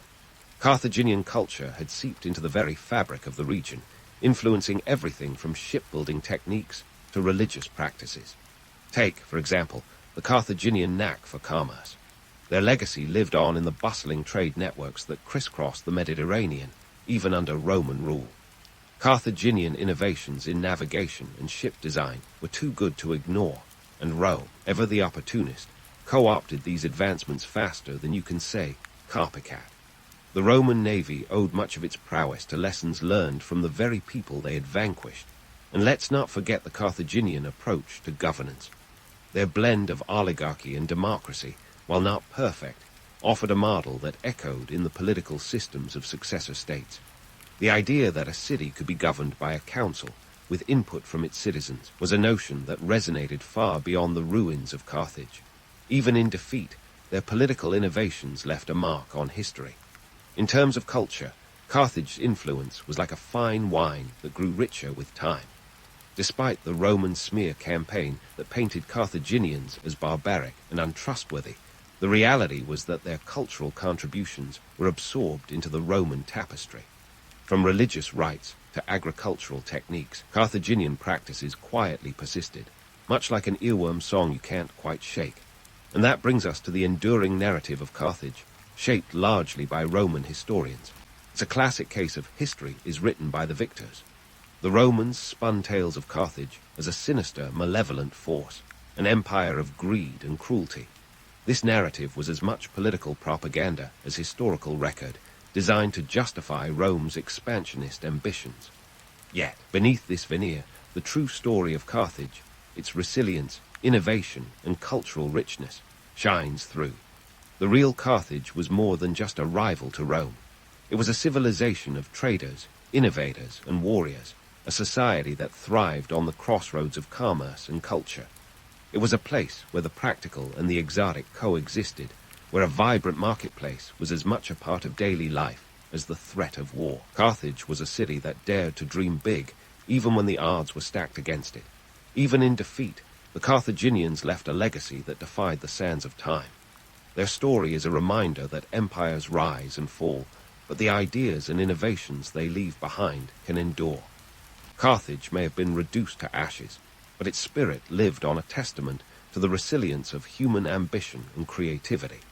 It's a legacy that resonates, much like a catchy tune from a one-hit wonder that lingers long after the band has left the stage. So, as we wrap up this tale of triumph and tragedy, let's raise a metaphorical glass to Carthage. Not just for what it was, a mighty empire with a flair for the dramatic, but for what it continues to be, a symbol of resilience, innovation, and the enduring power of human spirit. The echoes of Carthage's story remind us that history, much like the sea they once ruled, is ever-changing and full of surprises. And somewhere in those ancient waves, the spirit of Carthage sails on, a reminder of a world that dared, lost, and yet, in many ways, still won. In the bustling heart of Roman North Africa, a young Augustine was busy perfecting the art of youthful rebellion, centuries before it became a teenage cliché. Born in 354 AD in the town of Thagast, present-day Soukaras in Algeria, Augustine was the son of a devout Christian mother, Monica, and a pagan father, Patricius. Now, Monica was the kind of mom who would have happily signed up for every Save Our Sinners club meeting, while Patricius was more interested in the local gossip and grapevine, literally. Augustine's early life was a cocktail of culture and chaos. The Roman Empire was in its twilight years, and North Africa was a melting pot of Roman, Berber, and Christian influences. The empire's grip was weakening, and inflation was inflating faster than a Roman banquet's guest list. With the economy on a roller coaster, Augustine's family wasn't exactly rolling in denarii, but they weren't begging at the amphitheater either. They belonged to the respectable middle class, which in the Roman lexicon meant you got to be slightly less worried about barbarians at the gate, and more about whether your toga was last season style. Augustine was sent to school in nearby Madoros, a town renowned for its pagan shrines and statues that would make any modern art student swoon. But Augustine had his eyes on a different prize. Literary fame and rhetorical prowess were his ambitions, and he was willing to swipe a few apples, or pears in his case, to get there. Yes, our budding philosopher was a kleptomaniac in training, and his most infamous caper involved a pear tree. Augustine and his band of merry miscreants once stole a stash of pears, not because they were hungry, but because they could. Augustine later mused in his Confessions that this theft was driven by the thrill of the taboo, a kind of adolescent, because it was their moment. But it wasn't just pears that Augustine was collecting. He was also accruing a fair number of guilty pleasures, which included, but were not limited to, love affairs and philosophical flirtations with Manichaeism. This was an ancient dualistic religion that taught a cosmic struggle between light and dark, good and evil. It was the philosophical equivalent of wanting to have your cake and eat it too, with a side of existential dread. Augustine found this enticing, but ultimately unsatisfying, like a philosophical fast food that left him yearning for more substance. Monica, ever the diligent mother, was relentless in her attempts to steer Augustine away from what she saw as the path to perdition. She prayed for him with the kind of fervor that could power a small Roman villa, and even followed him as he moved to Carthage for further studies. Carthage was the big city, a place where young minds were molded, or muddled, in the furnace of rhetoric and debate.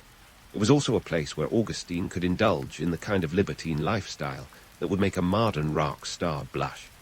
His studies were punctuated by parties, philosophical debates, and the occasional lecture in that order. Now, let's talk about Carthage, the city that had a reputation for being a bit like Las Vegas without the neon lights, but with more toga parties. It was the second largest city in the Western Roman Empire and a hub of culture and commerce. Theaters, baths, and brothels lined the streets, and Augustine, being a young man of considerable curiosity, found himself in all of them. But while Carthage was an intellectual and cultural playground, it was also a place where the socio-political tides were shifting. The Roman Empire was under strain from internal corruption and external threats, and Carthage was no exception. Amidst this backdrop, Augustine's education progressed in fits and starts. He was a brilliant student, no doubt, but his penchant for procrastination was legendary. He would later admit that he often preferred the thrill of the theatre and the excitement of the chariot races to the dry recitations of his professors. Augustine's confessions about his wild years reflect the inner turmoil of a man who was searching for meaning in a world full of contradictions. While Augustine was busy playing the prodigal son, Monica was doubling down on her prayers and persistence. Her belief that Augustine would one day return to the faith was so unwavering that she might as well have had her own saintly title. She even dreamt of Augustine's eventual conversion, a dream that, remarkably, came true, though not until many years and philosophical detours later.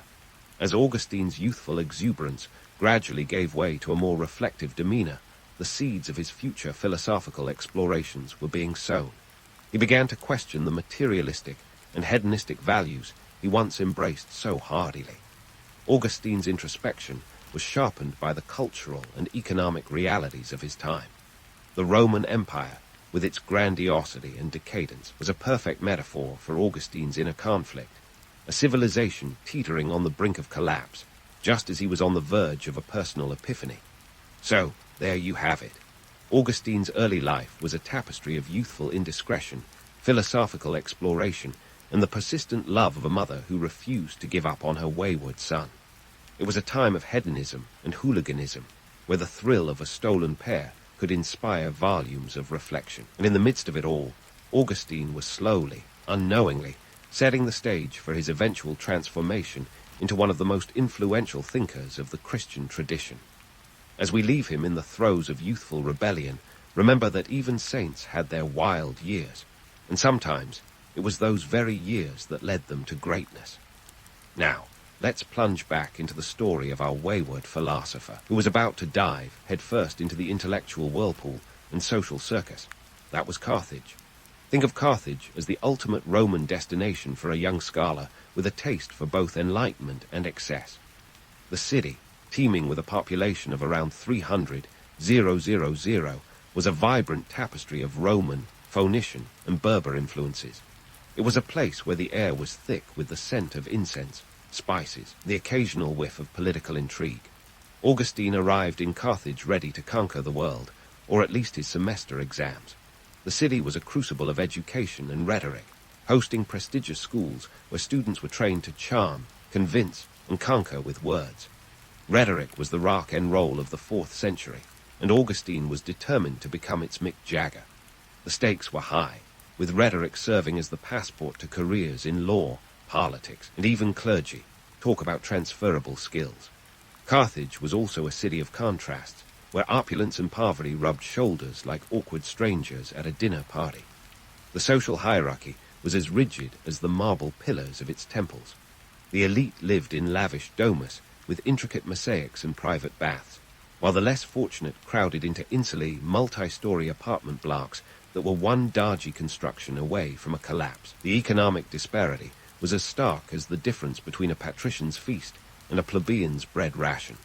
Amidst this backdrop, Augustine's flirtation with the Manichaean religion intensified. Manichaeism, that ancient spiritual buffet, offered Augustine something tantalizing, a dualistic worldview that explained the chaos around him as a cosmic battle between good and evil. It was like subscribing to a metaphysical Netflix, where every moral dilemma was a new episode in an epic saga. The sect was founded by the Persian prophet Mani in the 3rd century and had spread like wildfire across the Roman Empire, despite the empire's less than enthusiastic attempts to snuff it out. For young Augustine, this religion was a heady mix of philosophical musings and rebellious allure, a spiritual James Dean for his existential angst. While Augustine became more entangled with Manichaean teachings, he continued to hone his rhetorical skills. He was the student who could argue a point until his teacher's ears bled, and his peers either admired or avoided him for it. His eloquence was matched only by his appetite for Carthage's more hedonistic offerings. Picture Augustine as the 4th century frat boy, minus the red solo cups, but with plenty of amphorae of wine.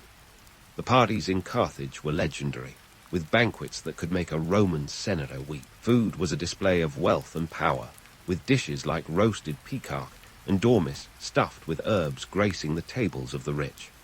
Augustine, with his middle-class roots, likely had access to these indulgences thanks to his intellectual prowess and social charm. Yet amid the revelry, Augustine's introspective nature was starting to stir. He was beginning to question the decadence around him, perhaps prompted by the nagging voice of his mother's prayers echoing across the Mediterranean. But let's not paint Augustine as a one-dimensional party animal.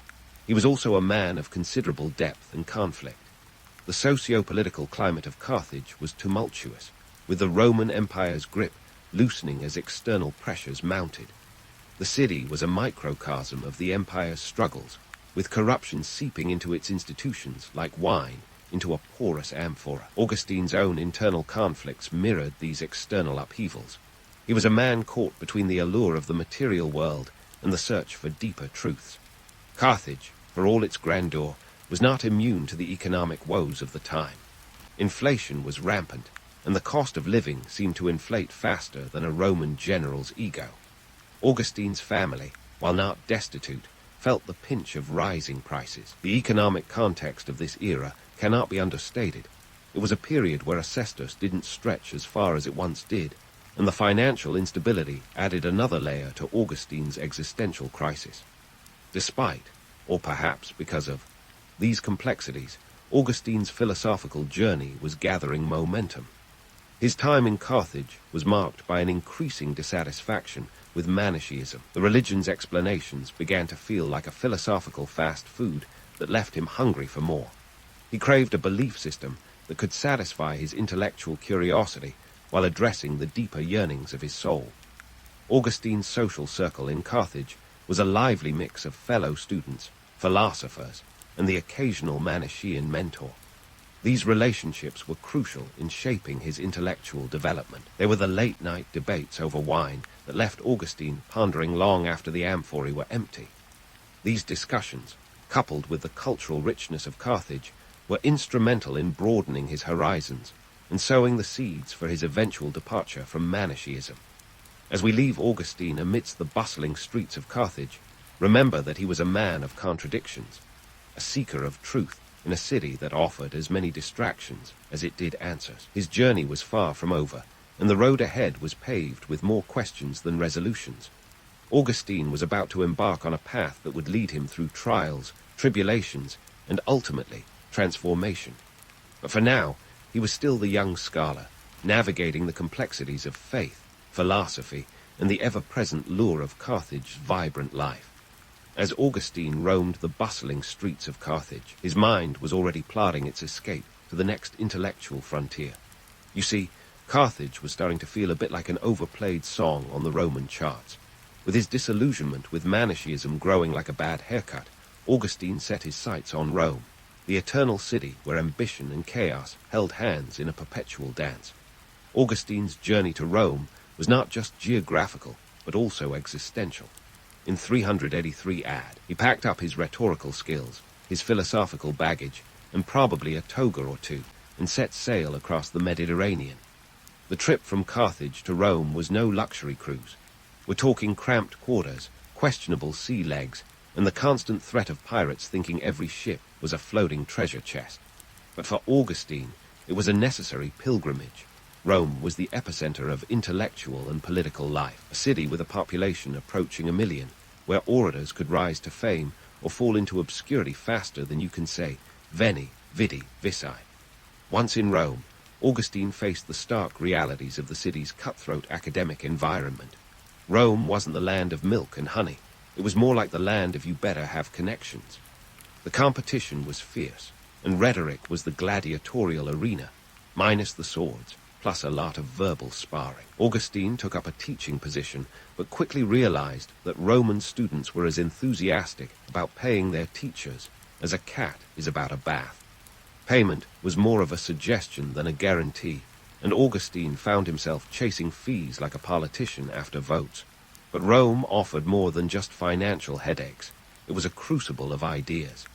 Here, Augustine encountered the allure of Neoplatonism, a philosophical movement that promised a deeper understanding of the universe, where everything was a reflection of the divine.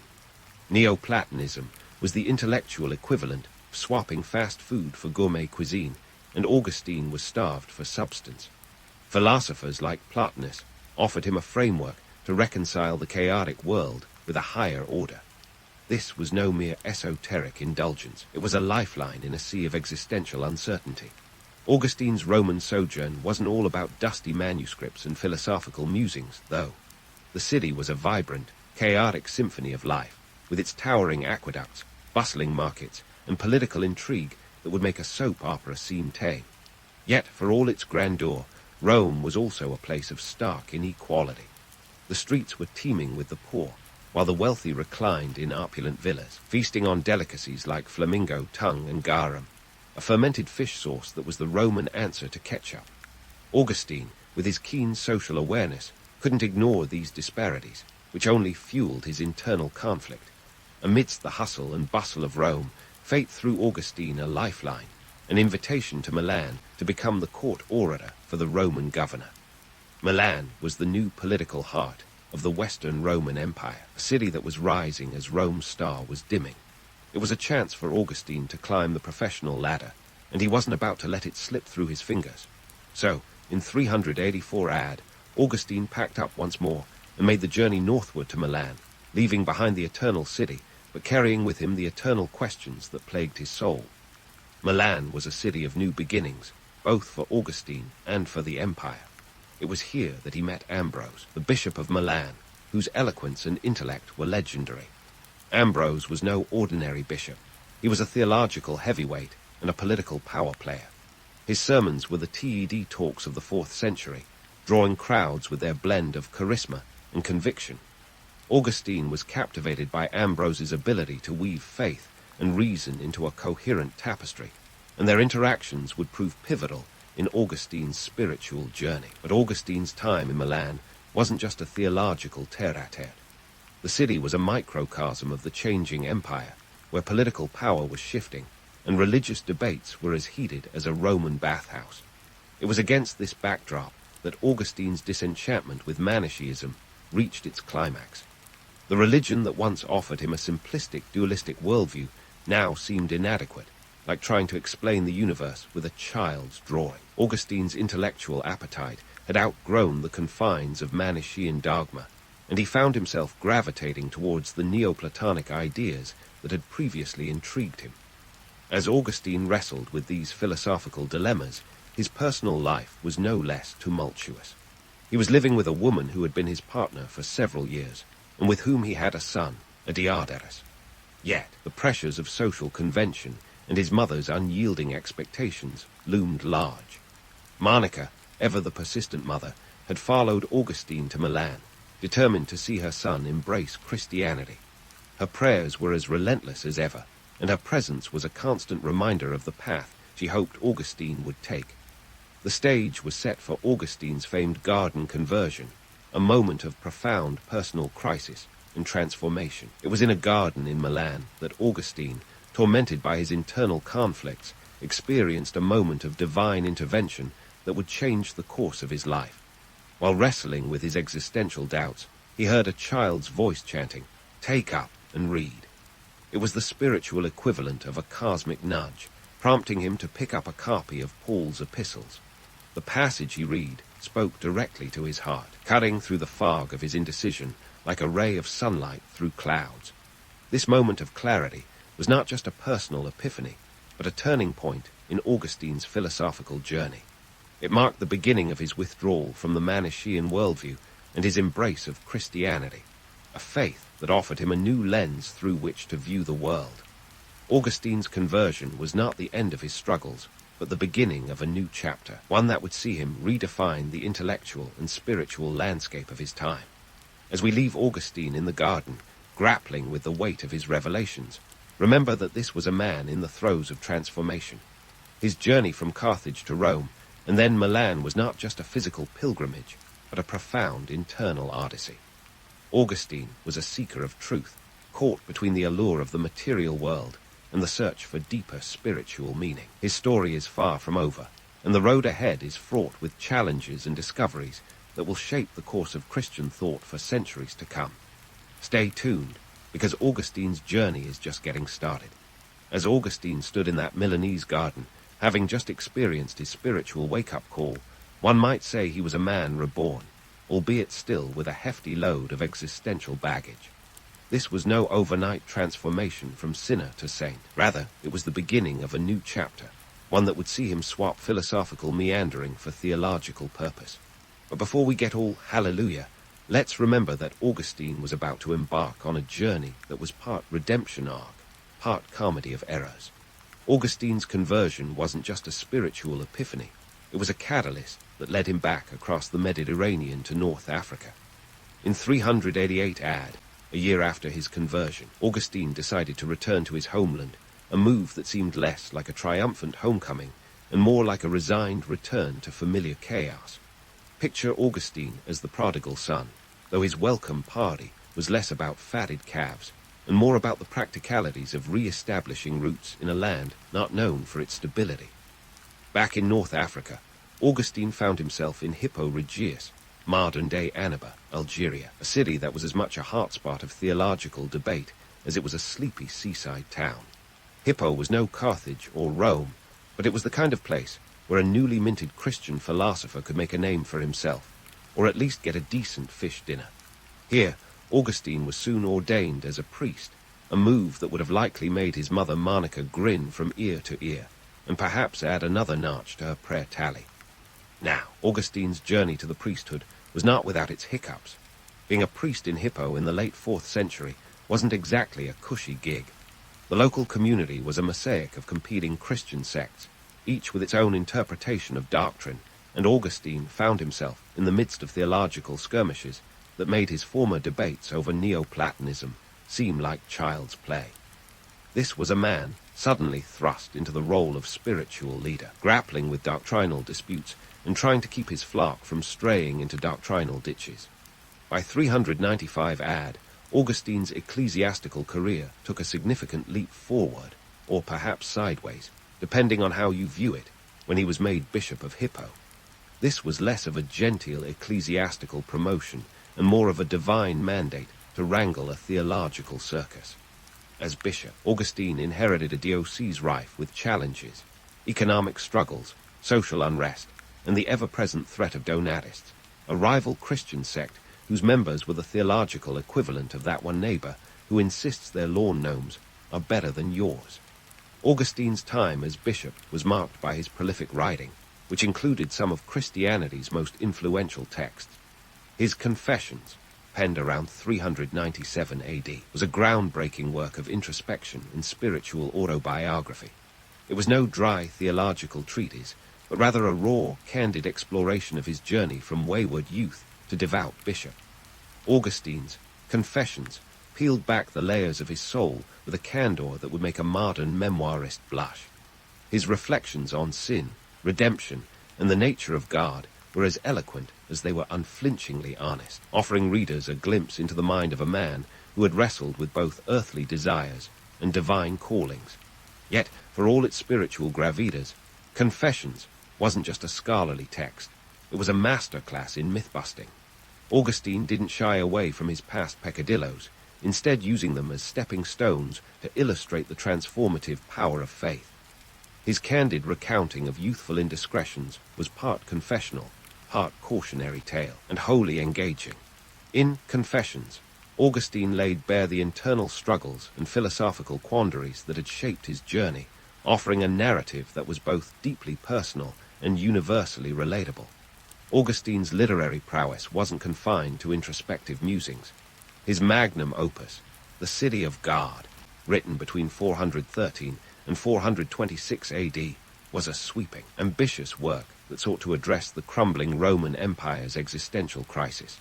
In this monumental text, Augustine presented a theological framework that contrasted the temporal, flawed city of man with the eternal, perfect city of God. It was an intellectual tour de force that tackled everything from the nature of evil to the purpose of human history, providing a beacon of hope in an age of uncertainty. The City of God was not just a book. It was a theological earthquake that reshaped the landscape of Christian thought. Augustine's arguments were as incisive as they were comprehensive, offering a vision of divine providence that stood in stark contrast to the chaos of the Roman world. His assertion that the fall of Rome was not the end of the world, but rather a part of God's greater plan, challenged the prevailing narratives of doom and despair.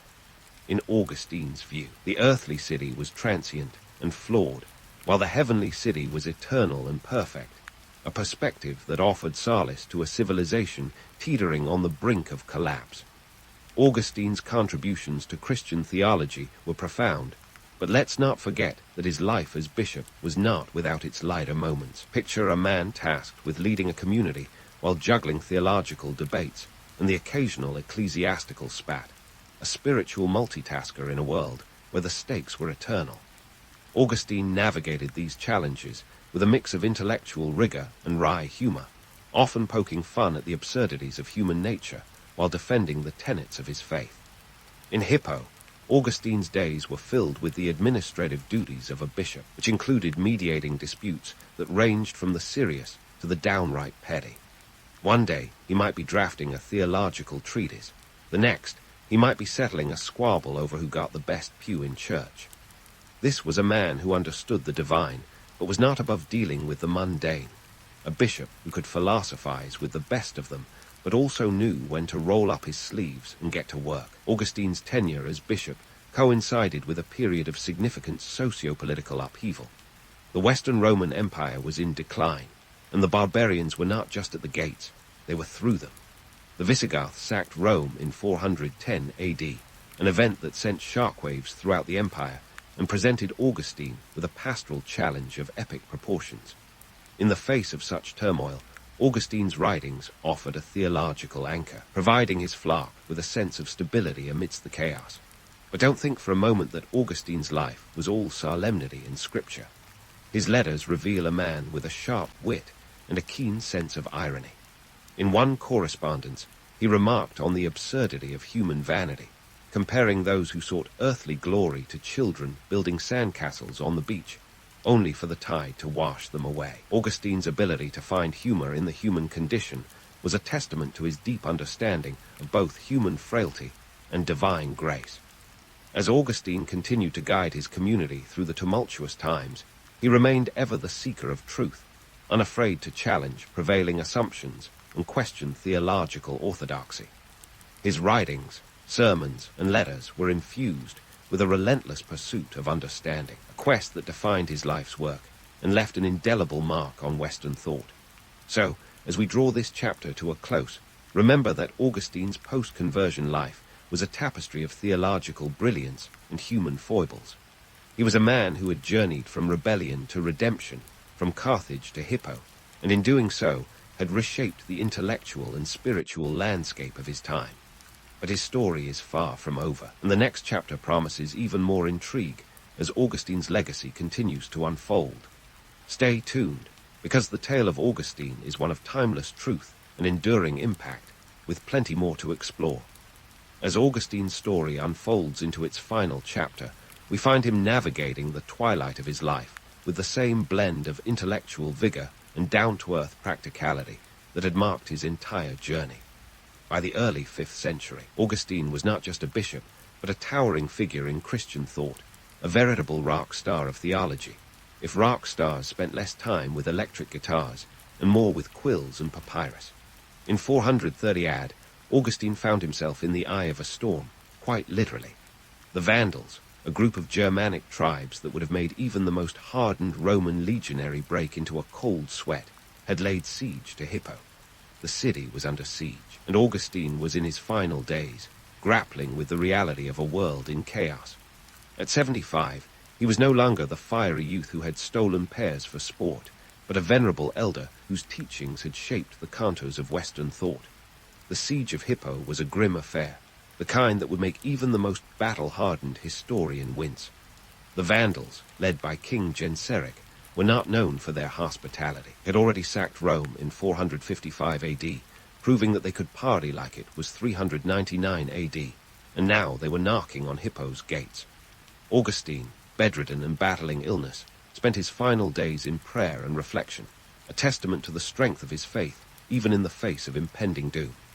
Augustine's death on August 28, 430 AD, marked the end of an era, but it was far from the end of his influence. The Vandals eventually took Hippo, but Augustine's legacy was already beyond their reach, etched into the minds of those who had followed his journey from restless youth to revered bishop. His writings had provided a roadmap for navigating the turbulent seas of faith and reason, and his impact was only just beginning to ripple outwards. Now, let's talk about Augustine's legacy, a topic as layered and complex as the man himself. He was a thinker who had wrestled with philosophical quandaries and emerged with insights that would reverberate through the ages. His Confessions and The City of God became cornerstones of Christian doctrine, offering a vision of faith that was both deeply personal and universally resonant. But Augustine's legacy is not without its contradictions. Take the myth of sainthood, for example. Augustine is often portrayed as a saintly figure, a haloed icon of virtue and piety. Yet the reality is far more nuanced. He was a man who had grappled with doubt, desire, and the messiness of human existence. His writings are peppered with admissions of imperfection, a reminder that even the most revered figures are shaped by their struggles as much as their triumphs. Augustine's teachings have been both quoted and misquoted throughout history, a testament to their enduring relevance. His thoughts on grace, free will, and the nature of evil have been dissected, debated, and memified in ways that would make any modern philosopher's head spin. Augustine's influence extends beyond theology. He's been cited by everyone from medieval mystics to modern existentialists, each finding a nugget of insight in his vast body of work. Yet, for all his profound contributions, Augustine was also a man of his times. His views on topics like original sin and predestination were shaped by the socio-political landscape of the late Roman Empire, a world teetering on the brink of collapse. His writings reflect the tensions of an era grappling with the transition from paganism to Christianity, a shift that was as much about power and politics as it was about faith. As we reflect on Augustine's legacy, it's important to remember that he was both a product of his times and a shaper of history. His teachings offered a framework for understanding a world in flux, yet they also reveal the limitations and biases of a man who was, in many ways, a mirror of his society. Augustine's life was a testament to the power of introspection and the courage to confront one's own demons, a journey that resonates as deeply today as it did over a millennium ago. In the centuries since his death, Augustine's influence has only grown. His works have been translated into countless languages, studied by scholars and seekers alike, and remain a touchstone for anyone grappling with the big questions of existence. Augustine's legacy is a reminder that the search for truth is a timeless endeavor, one that transcends the boundaries of time and place. And so, as we draw this exploration of Augustine's life to a close, let's leave with a few sharp observations about the man and his enduring impact. Augustine was a thinker who dared to question the status quo, a seeker who embraced the complexities of faith and reason with equal fervor. His journey from rebellious youth to revered bishop is a testament to the transformative power of thought and the enduring quest for understanding. Augustine's story is one of contradictions and complexities, a narrative that defies simple categorization. He was a man of profound faith and deep doubt, a philosopher whose insights continue to challenge and inspire. In a world where the line between myth and reality is often blurred, Augustine's legacy stands as a beacon of intellectual curiosity and spiritual introspection, a reminder that even the most revered figures are, at their core, deeply human.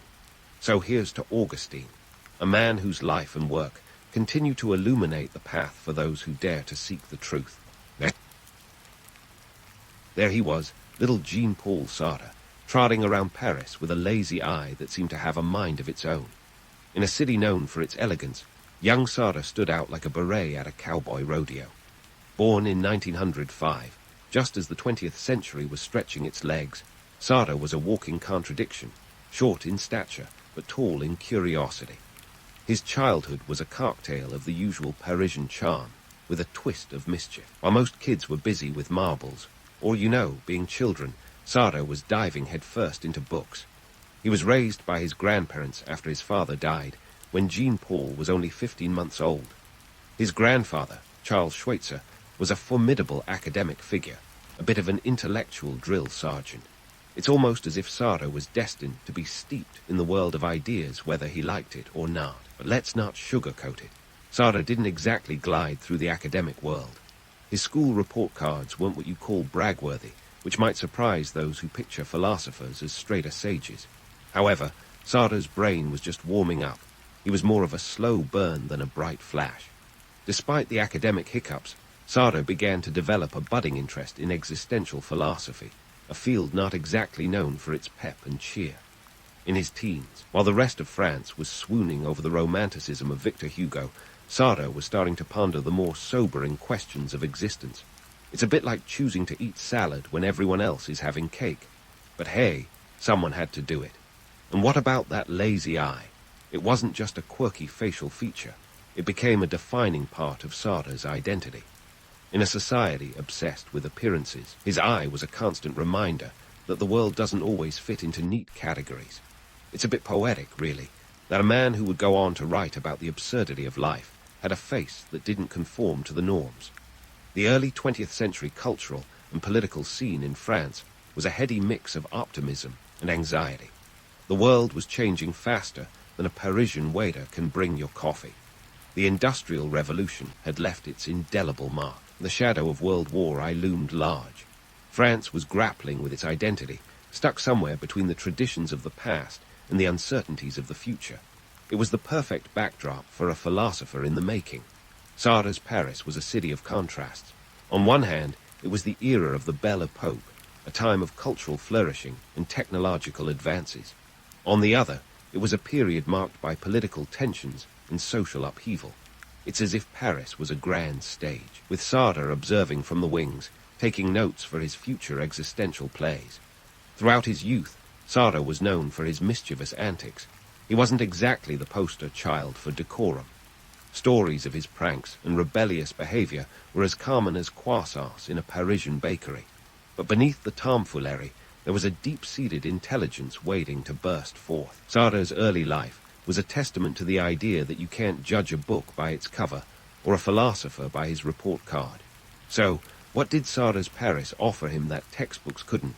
A front-row seat to the human condition, that's what. The cobblestones of Paris echoed with the footsteps of artists, writers, and thinkers, each contributing to the rich tapestry of the city's intellectual life. Sartre was no exception. His formative years were spent absorbing the sights and sounds of a city in flux, a city that would later become the backdrop for his existential musings. As Sartre navigated his way through the maze of adolescence, he began to question the world around him. Why were things the way they were? What was the point of it all? Big questions for a young man, indeed. But Sartre was never one to shy away from a challenge. He was like a detective, sifting through the clues of existence, trying to piece together the puzzle of life. Little did he know that these questions would lay the foundation for his future work, a body of thought that would influence generations of thinkers and non-thinkers alike. In a city bursting with artistic and literary life, Sartre found his calling, but it wasn't a straightforward path. His journey was more of a winding road, full of sharp turns and occasional detours. Yet, every experience, every setback, every triumph shaped the philosopher he would become. And while the world saw a man who seemed to have it all figured out, inside was a thinker constantly wrestling with the very nature of existence. Sartre's early life in Paris set the stage for his philosophical evolution. It was a time of discovery, of questioning, of finding his voice in a world that often didn't make sense. And while he may not have had all the answers, he was certainly asking the right questions. The cultural and political atmosphere of early 20th century France was the backdrop against which Sartre's existential philosophy began to take shape. A philosophy that would challenge us to confront the absurdity of life and find meaning in the chaos. Sartre's existential musings were about to get a crash course in reality, courtesy of World War II, a conflict that laughed in the face of reason and spat in the soup of certainty. If the early 20th century was the warm-up act, then the 1940s were the main event, complete with all the chaos, suffering and philosophical fodder a thinker could ask for. Let's set the stage. It's 1939, and France is caught in the sticky web of impending global conflict. Sartre, with his trademark existential flair, enlists in the French army. But before you get any heroic notions, let's be clear. Sartre was no Rambo. His wartime duties included meteorology, a role that perhaps suited a man more accustomed to pondering the clouds of thought than the art of warfare. Nevertheless, the universe had other plans, and in 1940, Sartre was captured by German forces, marking the beginning of a 9-month stint as a prisoner of war. Talk about an existential crisis. Here's the kicker. Sartre didn't spend his time in the Stalag simply twiddling his thumbs or plotting escape like some wartime Houdini. Instead, he turned this period into a veritable think tank, jotting down ideas that would later crystallize into his play, The Flies, and the book Being and Nothingness. Imagine a POW camp as philosophy boot camp, where Sartre's doctrines were shaped under the shadow of barracks and barbed wire. It was in these dire straits that Sartre honed his ideas of freedom and responsibility, concepts that would become the bedrock of his existentialist philosophy. But let's not get too swept away in the romance of the solitary philosopher hero. Sartre's time in captivity was no picnic. The harsh conditions and uncertainty of the situation were as real as the rations were scarce. Yet, it was precisely these grim realities that forced Sartre to confront the very essence of human freedom. With little more than his thoughts for company, he realized that even in the most constrained circumstances, one could still exercise the freedom to choose one's attitude in the face of adversity. Now, while Sartre was philosophizing in a POW camp back in France, his partner in crime and love, Simone de Beauvoir, was keeping the intellectual fires burning in Paris. De Beauvoir was no slouch herself. She was a philosopher, writer, and feminist icon in the making. Together, they formed a formidable intellectual duo, like Batman and Robin, with a penchant for existential crises. Once Sartre was released in 1941, he returned to a Paris under German occupation, a city transformed into a dystopian novel, complete with Nazi patrols and the ever-present threat of collaboration or resistance.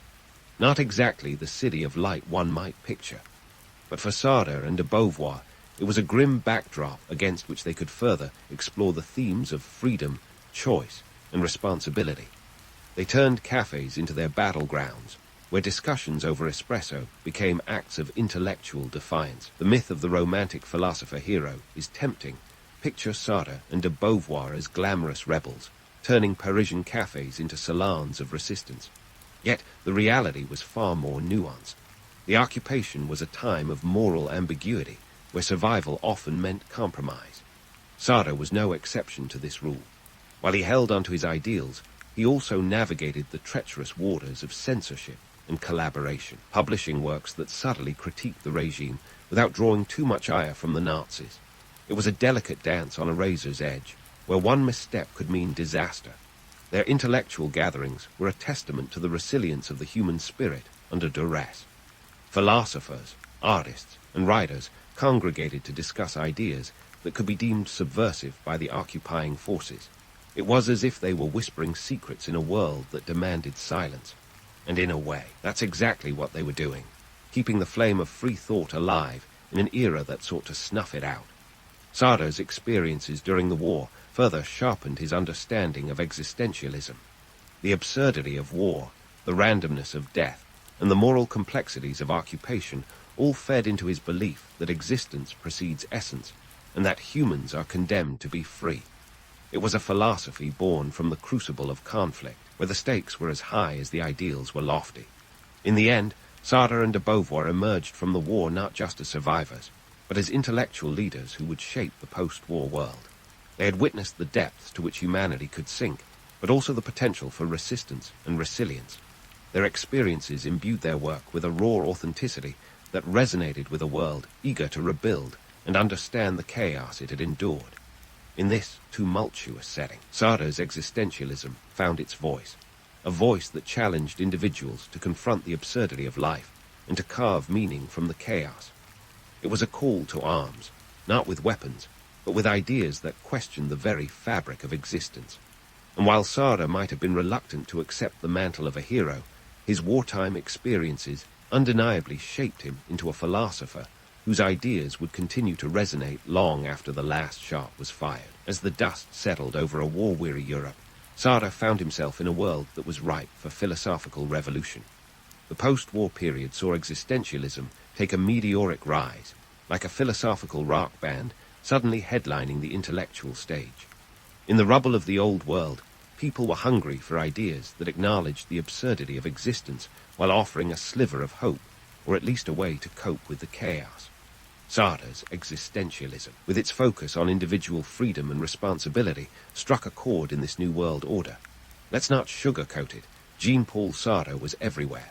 He was the intellectual equivalent of a viral tick-tock dance, ubiquitous, divisive, and impossible to ignore. By the late 1940, his works were being gobbled up faster than a Parisian can devour a baguette. Being and Nothingness, published in 1943, became the existentialist Bible, selling over 20,000 copies by 1945, a staggering feat for a dense philosophical tome. Sartre was catapulted into the spotlight, an intellectual rock star with a penchant for chain-smoking and a wardrobe that made black turtlenecks an unofficial uniform. But fame is a double-edged sword, and Sartre wielded his with all the finesse of a juggler on a unicycle. His newfound celebrity status brought him into the orbit of other intellectual heavyweights, most notably Albert Camus. Sartre and Camus became the Lennon and McCartney of existentialism, a dynamic duo whose friendship was as celebrated as their eventual fallout was infamous. They were the ultimate frenemies, sharing a mutual respect for each other's intellect, while engaging in philosophical spats that made for great Parisian gossip. Sartre and Camus first crossed paths in 1943, and their intellectual bromance blossomed over shared ideas and a love for existential inquiry. But like any great drama, the seeds of conflict were sown early. Their relationship was a cocktail of admiration, envy, and philosophical divergence, a recipe for a feud that would echo through the annals of history. On one side, Sartre, the champion of existential freedom and responsibility. On the other, Camus, the voice of absurdism, questioning whether life had any inherent meaning at all. The cracks in their partnership widened into a chasm in 1951 with the publication of Camus's The Rebel. The book critiqued both Marxism and existentialism, challenging the very foundations of Sartre's beliefs. Sartre, never one to shy away from a public spat, responded with a scathing critique in his journal, Les Temps Moderns. It was the intellectual equivalent of a rap battle, with each philosopher hurling barbed words and philosophical jabs. Their friendship crumbled, leaving Camus and Sartre on opposite sides of the ideological fence, each convinced of their own righteousness. But let's not romanticize Sartre as a solitary genius, brooding in a smoke-filled cafe. The reality is far more complex. Sartre's rise to fame was fueled by a vibrant network of thinkers, writers, and artists who gathered in Parisian cafes like Les Deux Maggots and Café de Flore. These cafes were the social media platforms of their day, buzzing with debates and discussions that shaped the intellectual landscape. Sartre was at the center of it all, surrounded by a cast of characters whose contributions were as vital as his own. Enter Simone de Beauvoir, Sartre's lifelong companion and intellectual equal. If Sartre was the face of existentialism, de Beauvoir was its heart. Her seminal work, The Second Sex, published in 1949, laid the groundwork for modern feminism and challenged the patriarchal structures that dominated society. Together, they formed an intellectual power couple, a partnership that defied the conventions of marriage and monogamy. Their open relationship was as much a statement of their philosophical beliefs as it was a personal choice, embodying the existentialist creed of freedom and authenticity. Yet, the myth of the solitary philosopher genius persists, fueled by romanticized narratives that overlook the collaborative nature of intellectual progress. Sartre's existentialism was not born in isolation, but was a product of the vibrant intellectual community that surrounded him. It was a group effort, a testament to the power of collective thought in shaping ideas that resonate across generations. Sartre's political stances only added to his controversial reputation. He was an outspoken critic of colonialism and an ardent supporter of Marxism, a stance that was as polarizing as it was provocative. In 1952, Sartre joined the French Communist Party, a move that aligned him with the political left and further cemented his status as a radical thinker. But his relationship with communism was as tumultuous as his friendship with Camus.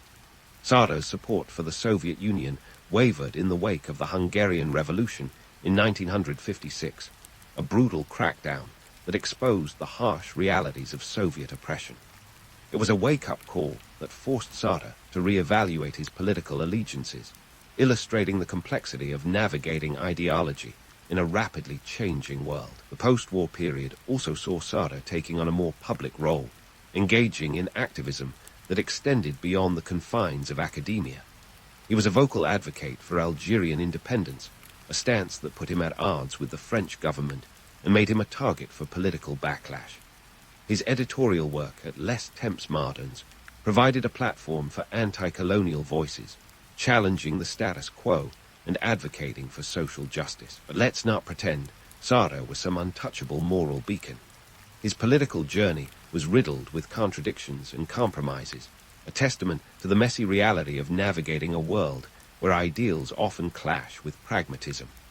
Sartre's willingness to publicly wrestle with these contradictions only added to his allure as a thinker unafraid to confront the uncomfortable truths of his time. Amidst the public spectacles and philosophical feuds, Sartre's existentialism continued to gain traction, influencing a generation of thinkers and non-thinkers alike. His ideas permeated the cultural fabric, inspiring everything from literature and theater to psychology and politics. Sartre's existentialism was not just a philosophy, but a movement, a call to arms that challenged individuals to confront the absurdity of life and take responsibility for their choices. In the end, Sartre's rise to fame was as much a product of the group dynamics and public spectacles that surrounded him as it was a testament to his intellectual prowess. The philosopher as a solitary genius is a myth that obscures the collaborative nature of intellectual progress. Sartre's existentialism was a symphony of ideas, orchestrated by a cast of characters whose contributions were as vital as his own. It was a collective endeavor, a testament to the power of human connection in shaping ideas that continue to resonate in a world ever hungry for meaning. Stay tuned, because Sartre's story isn't over yet. His existential voyage is about to take some more unexpected turns, proving that the road to philosophical enlightenment is anything but a straight line. The existential voyage of Jean-Paul Sartre was about to veer into turbulent waters, a philosophical odyssey that would test not just his ideas, but his very essence. By the mid-1950s, Sartre was riding high on the waves of intellectual acclaim, yet beneath the surface, his life was becoming a complex mosaic of contradictions and challenges. The man who once championed freedom and authenticity was finding himself ensnared in the very webs he sought to unravel. Welcome to Sartre's later years, a period marked by disillusionment, political dissonance, and the sobering realities of the human condition. If his earlier life was a philosophical feast, this was the existential hangover, complete with all the introspection and headaches one might expect. Sartre's health was deteriorating, and not just from the wear and tear of relentless thinking. Enter amphetamines, those little pills that turbocharged his mind while slowly eroding his physical well-being. It's like using a jet engine to power a bicycle. Sure, it's fast, but the wheels are bound to come off eventually. Sartre's notorious amphetamine use was no secret. He reportedly consumed Coradrain, an over-the-counter French wonder pill, like it was candy at a child's birthday party. This concoction of amphetamine and aspirin was his fuel, keeping him awake for days on end during riding binges reminiscent of a caffeine-fueled college student. But this wasn't just about productivity. It was about grappling with the enormity of his own ideas, wrestling with the weight of existence itself. The irony. The philosopher renowned for illuminating the absurdity of life was himself caught in a cycle of addiction, a stark reminder that even the greatest minds are not immune to the frailties of human nature. Meanwhile, Sartre's political entanglements were becoming as tangled as a bowl of spaghetti. His flirtation with Marxism was evolving into a full-blown ideological romance, albeit one with more drama than a soap opera. During the Algerian War of Independence, 1954-1962, Sartre was a vocal advocate for decolonization, denouncing French imperialism with the fervor of a revolutionary. His support for Algerian independence was both a moral stance and a political risk, putting him at odds with his own government and sparking controversy akin to a Parisian scandal. But the romance of revolution had its limits. Sartre's growing disillusionment with the Soviet Union, especially after the brutal suppression of the Hungarian uprising in 1956, was a bitter pill to swallow. The revolution, it turned out, was not the utopia he had envisioned. Instead, it was fraught with the same power struggles and moral compromises he had sought to escape. It's a classic case of idealism meeting reality, where the dream of a classless society collided with the harsh truths of political expediency. And yet, Sartre remained undeterred in his quest to explore the human condition.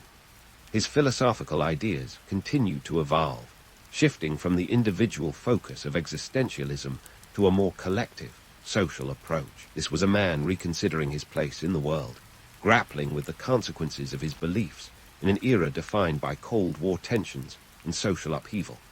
Sartre's later works, including Critique of Dialectical Reason, published in 1960, reflected this shift, a complex, albeit dense, attempt to reconcile existentialism with Marxism. By now, Sartre was a bona fide public intellectual, wielding influence like a conductor with an orchestra, directing the cultural conversation with the flick of a pen. But the allure of the philosopher as an unyielding beacon of truth, well, that was more myth than reality. Sartre's life was a testament to the fact that even the brightest minds are mired in the same messiness as the rest of us, navigating a world rife with contradictions and compromises. His personal life was no less complex.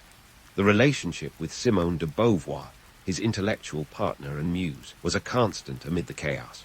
Their open relationship defied norms and challenged societal conventions, yet it was not without its own challenges. They were two titans of thought, orbiting each other in a dance of mutual respect and occasional discord. It was a partnership that defied categorization, less a conventional romance and more a meeting of minds in the grandest sense. As the 1960s unfolded, Sartre's health continued to decline. The relentless pace of his work, combined with the rigors of his political engagement, was taking its toll. By 1973, he was nearly blind, a cruel irony for someone whose vision had shaped the intellectual landscape. Yet, Sartre's mind remained as sharp as ever, even as his body betrayed him.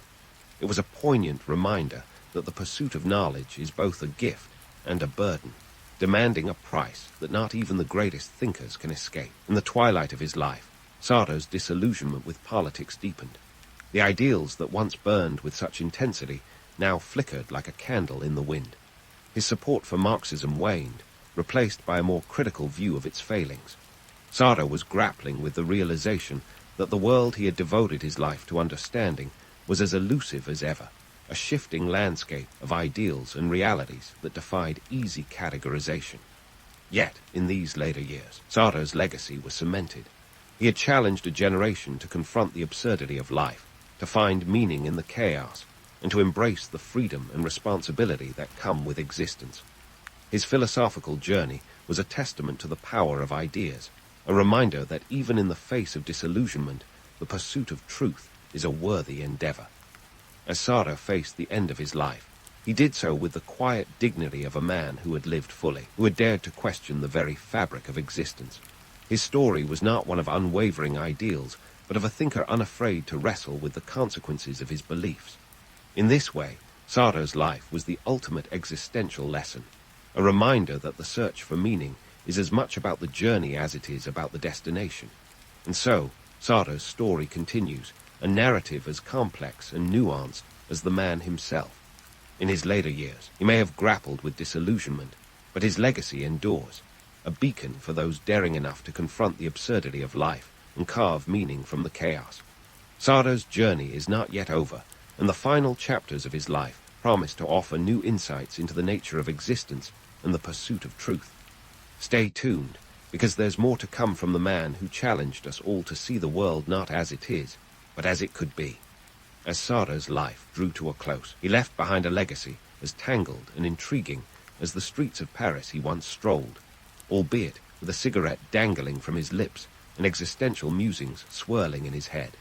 Sartre shuffled off this moral coil in 1980, but like an author whose works transcend their era, he was far from finished influencing the world. Let's talk legacy, folks. Jean-Paul Sartre was no lone wolf philosopher scribbling his thoughts in solitude. He was more like a conductor in an orchestra of intellectuals, vibing off the cultural zeitgeist of post-war Europe. His ideas, particularly existentialism, have seeped into every nook and cranny of modern thought and pop culture. You might not find Being and Nothingness on a list of best beach reads, but its essence is there whenever a film or novel questions the meaning of life or the nature of freedom. Think of Sartre as the philosophical godfather of genres like film noir and gritty realism. His fingerprints are all over those shadowy narratives where protagonists wrestle with moral ambiguity and existential dread. But let's not get carried away with the idea of Sartre as an untouchable intellectual deity. The man was flawed, deeply, profoundly flawed. His personal life was a tangled web of contradictions and complexities, much like his philosophical ideas. Sartre's relationships, especially with Simone de Beauvoir, were far from the romanticized ideal of an intellectual power couple. They were complex, controversial, and at times problematic. Yet these imperfections don't diminish his influence, they humanize it. Sartre wasn't a solitary guru dispensing wisdom from a mountaintop. He was a man wrestling with the same existential questions that plague us all, embodying the very struggle he sought to illuminate. Fast forward to the 21st century, and Sartre's fingerprints are as fresh as ever. Existentialism has become a cultural touchstone, influencing everything from psychology to literature to the very memes you chuckle at while procrastinating. Sartre's assertion that existence precedes essence is a mantra for the modern age, where identity is as fluid as a barista's latte art and societal norms are constantly up for debate. In a world where the gig economy blurs the lines between personal and professional life, Sartre's ideas of freedom and choice resonate with a new urgency. We live in an age where the absurdity of existence is not just a philosophical abstraction, but a lived reality, where the daily grind can feel like an existential treadmill. Consider this. Sartre's influence is evident in the modern cinematic landscape. Films like Fight Club and The Matrix echo Sartrean themes of alienation and the search for authentic existence. These films don't just entertain, they provoke introspection, much like Sartre's own works. They challenge viewers to question the nature of reality, freedom, and identity, core tenets of existentialism that Sartre articulated with such fervor.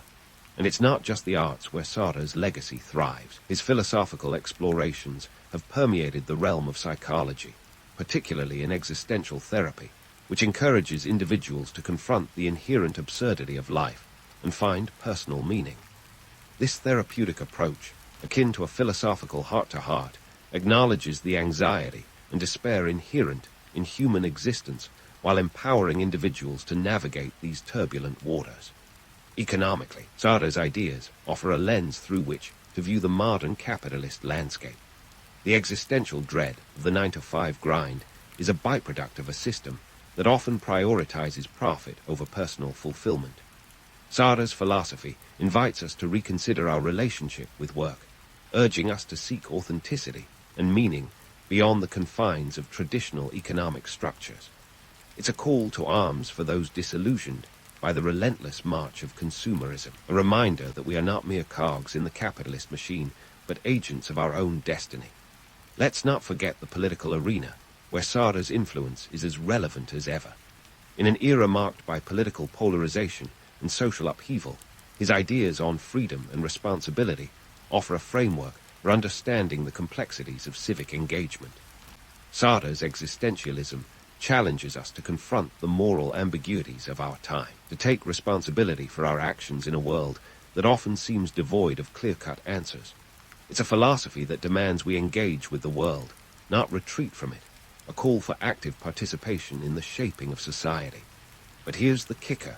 The myth of Sartre as a solitary philosopher genius is just that, a myth. The reality is far more collaborative. Sartre's ideas were shaped and refined in the vibrant intellectual milieu of mid-20th century Paris, a city teeming with thinkers, artists, and revolutionaries.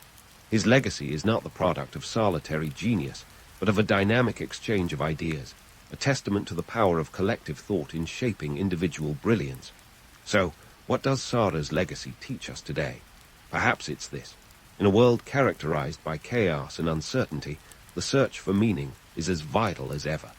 Sartre's existentialism invites us to embrace the messiness of life, to find purpose in the face of absurdity, and to act with authenticity in a world that often feels anything but. His philosophy is a reminder that even in the darkest of times, we possess the freedom to choose our path, a freedom that is both a burden and a gift.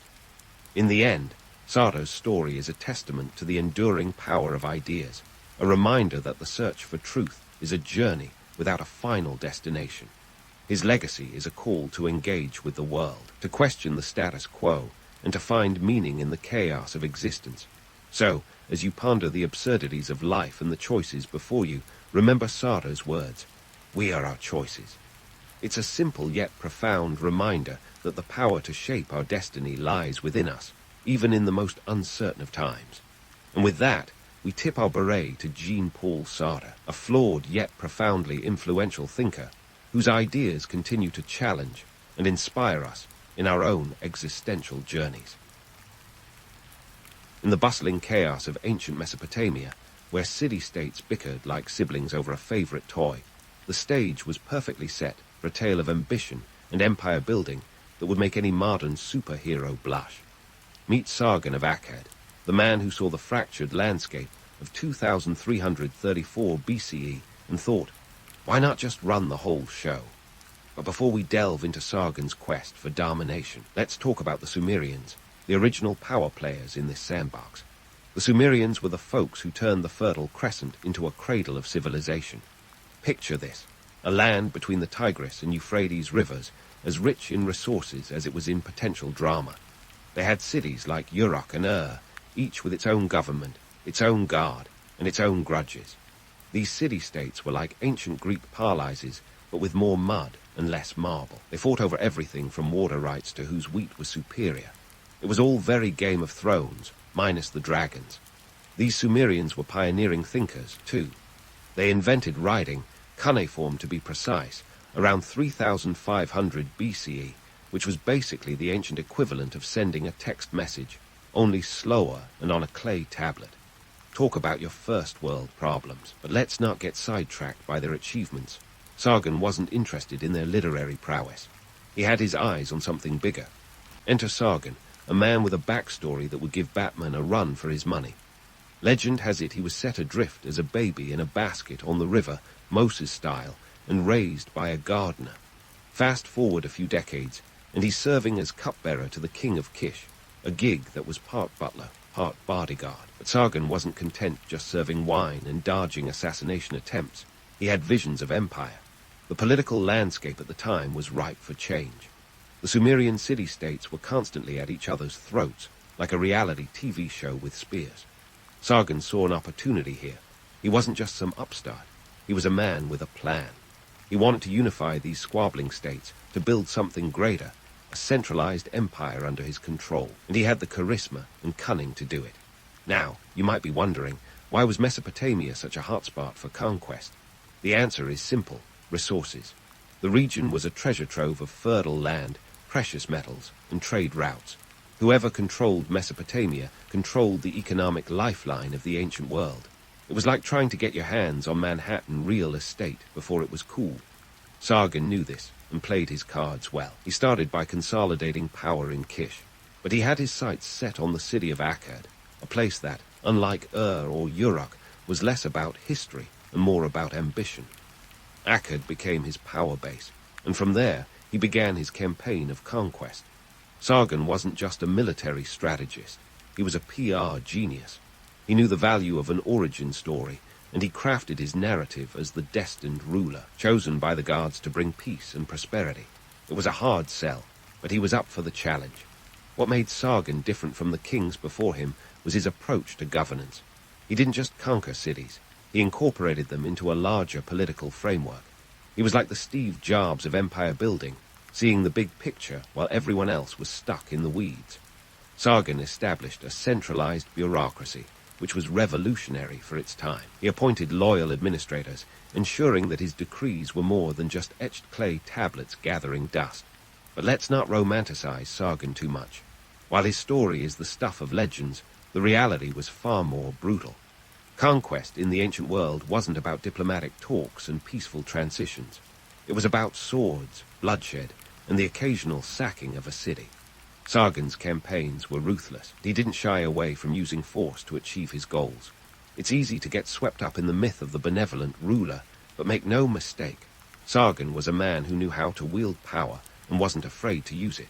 So, there you have it, the beginnings of the Akkadian Empire, born out of a desire to bring order to chaos and secure economic dominance.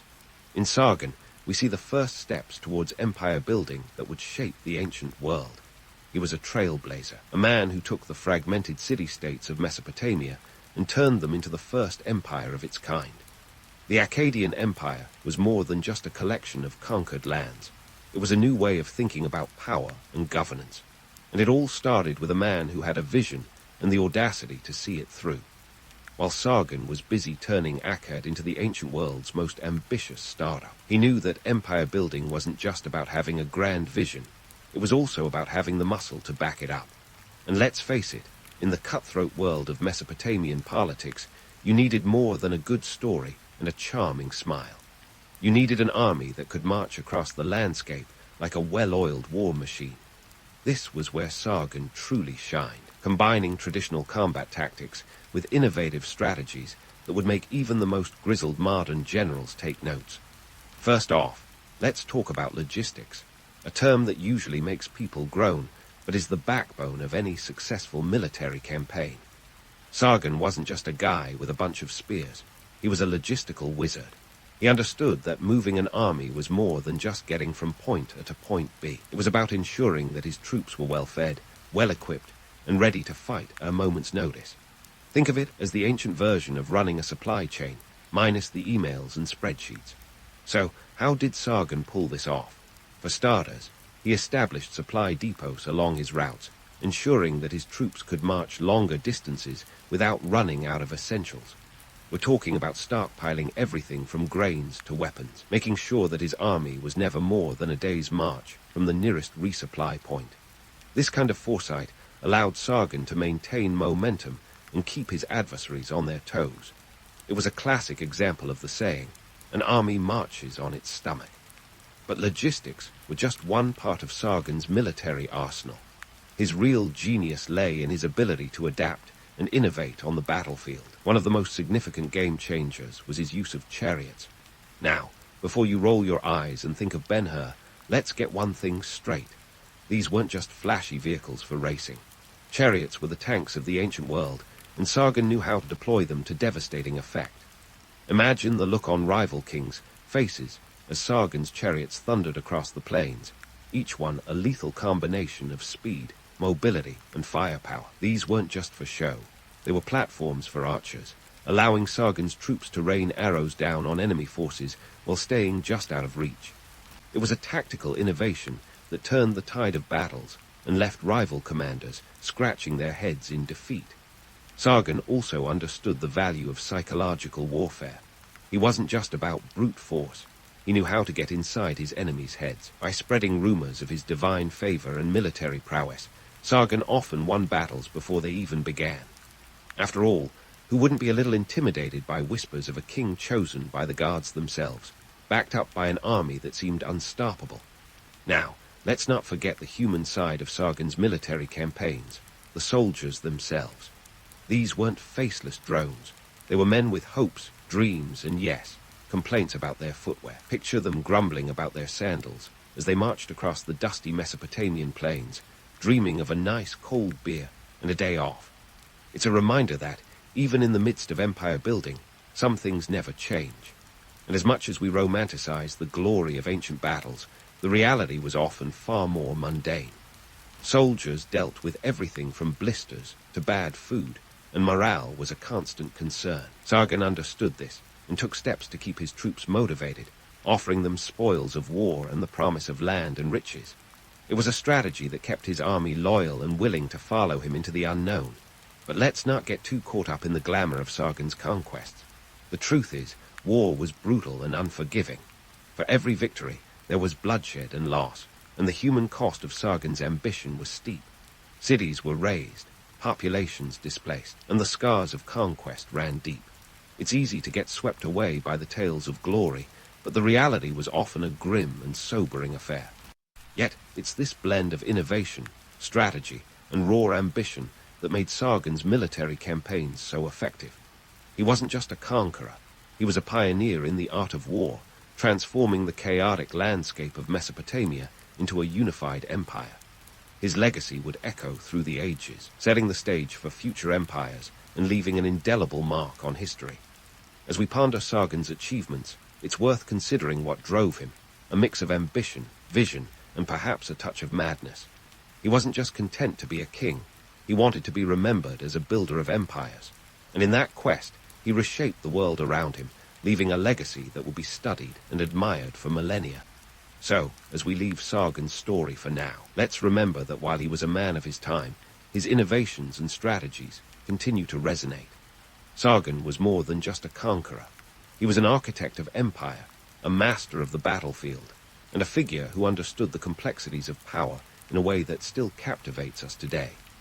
And as we continue to explore the rise and fall of the Akkadian Empire, we'll see how Sargon's legacy laid the groundwork for the next chapters in the saga of human history. Sargon's rise wasn't just about stacking cities like a kid building with blocks. It was a masterclass in political wizardry that would make even the most seasoned politicians take notes.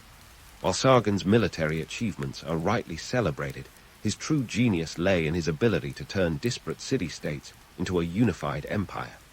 This wasn't your run-of-the-mill kingdom expansion. It was the dawn of centralized governance, a revolutionary idea in a world where most rulers were content to play king of the hill. First, let's talk about Sargon's knack for administration, a skill as rare as a unicorn in ancient Mesopotamia. He didn't just conquer lands. He managed them with the kind of efficiency that would make a corporate exec swoon. Sargon knew that to keep his empire from fracturing like a poorly made clay pot, he needed a system that worked. And so, he rolled up his sleeves and got to work on building a bureaucracy that was as groundbreaking as it was effective. Think of it as the ancient version of setting up a Silicon Valley startup, but with more clay tablets and fewer beanbag chairs. One of Sargon's most significant moves was appointing loyal governors, called Ensi, who were the eyes and ears of the empire. These weren't just any sycophants. They were men handpicked for their loyalty and competence, a rare combination in any era. By placing these governors in charge of various regions, Sargon ensured that his policies were enforced consistently across his empire. It was a stroke of genius that allowed him to maintain control without having to micromanage every detail. Imagine the Akkadian Empire as a well-oiled machine, with Sargon as the CEO and his governors as the managers making sure everything ran smoothly. But Sargon's administrative brilliance didn't stop there. He introduced a standardized system of taxation, which, let's face it, was about as popular as a leaky roof. Still, it was essential for maintaining the empire's coffers. Taxation wasn't just about filling the king's treasury. It was about redistributing resources to where they were needed most. like maintaining roads, building infrastructure, and keeping the military well supplied. Sargon understood that an empire is only as strong as its ability to sustain itself, and this financial backbone was crucial for stability. Of course, Sargon's empire building wasn't all spreadsheets and strategic hires. Myths about his rule paint him as a larger-than-life figure, a kind of ancient rock star whose charisma could move mountains, or, at least, armies. Stories of Sargon's divine origins and his blessed rule circulated widely, creating a persona that transcended mere mortal kingship. In reality, though, Sargon's success was a mix of shrewd political maneuvering and the occasional ruthless suppression of dissent. Now, let's not sugarcoat it. Sargon's reign wasn't all sunshine and rainbows. While his administrative system was groundbreaking, it wasn't without its flaws. Communication across such a vast empire was a logistical nightmare, with messages traveling no faster than a donkey's trot. This meant that by the time news of a rebellion or a crisis reached the capital, it might already be too late to react effectively. It's a bit like trying to run a modern business with dial-up internet, frustrating and painfully slow. Moreover, Sargon's reliance on loyal governors was a double-edged sword. While it ensured local control, it also made the empire vulnerable to personal ambitions. If a governor decided they fancied a crown of their own, the ensuing power struggle could destabilize the entire region. Sargon was playing a high-stakes game of chess, where every pawn had the potential to become a queen or a rogue king. And then there's the economy, the silent partner in Sargon's empire-building venture. The Akkadian Empire wasn't just built on military might and political savvy. It was underpinned by a robust economic network that connected distant lands through trade. Sargon understood that controlling trade routes was as crucial as controlling armies. By dominating these economic lifelines, he ensured a steady flow of goods and resources, from tin and copper to grain and textiles, fueling his empire's growth. But let's pause for a moment and consider the human cost of Sargon's ambition. While the empire prospered, the average citizen's life was far from idyllic. Farmers toiled under the scorching sun, artisans crafted goods with painstaking precision, and merchants traveled perilous routes, all under the watchful eye of Sargon's administration. The empire's success was built on the backs of countless individuals whose stories were rarely told, but whose labor was indispensable. As we delve deeper into Sargon's legacy, it's important to separate the man from the myth. While his achievements were undoubtedly monumental, the reality of his rule was complex and often harsh. The Akkadian Empire was a marvel of its time, but it was also a testament to the ingenuity and ambition of one man, a man who dared to dream bigger than anyone before him. In the end, Sargon's story is one of vision and tenacity, a tale of a ruler who transformed a fractured landscape into a formidable empire. His administrative innovations laid the groundwork for future civilizations, shaping the course of history in ways that still resonate today. And while the myths surrounding his reign may be exaggerated, they speak to the enduring fascination with a leader who, against all odds, carved his name into the annals of history. So, as we continue to explore the rise of the Akkadian Empire, let's keep in mind that Sargon's legacy is both a triumph of human ingenuity and a reminder of the complexities of power. His story is far from over, and as we move forward, we'll uncover more about the empire he built and the challenges that would eventually test its foundations. Stay tuned for the next chapter in this epic saga, where we'll see how Sargon's successors fared in the shadow of his monumental achievements.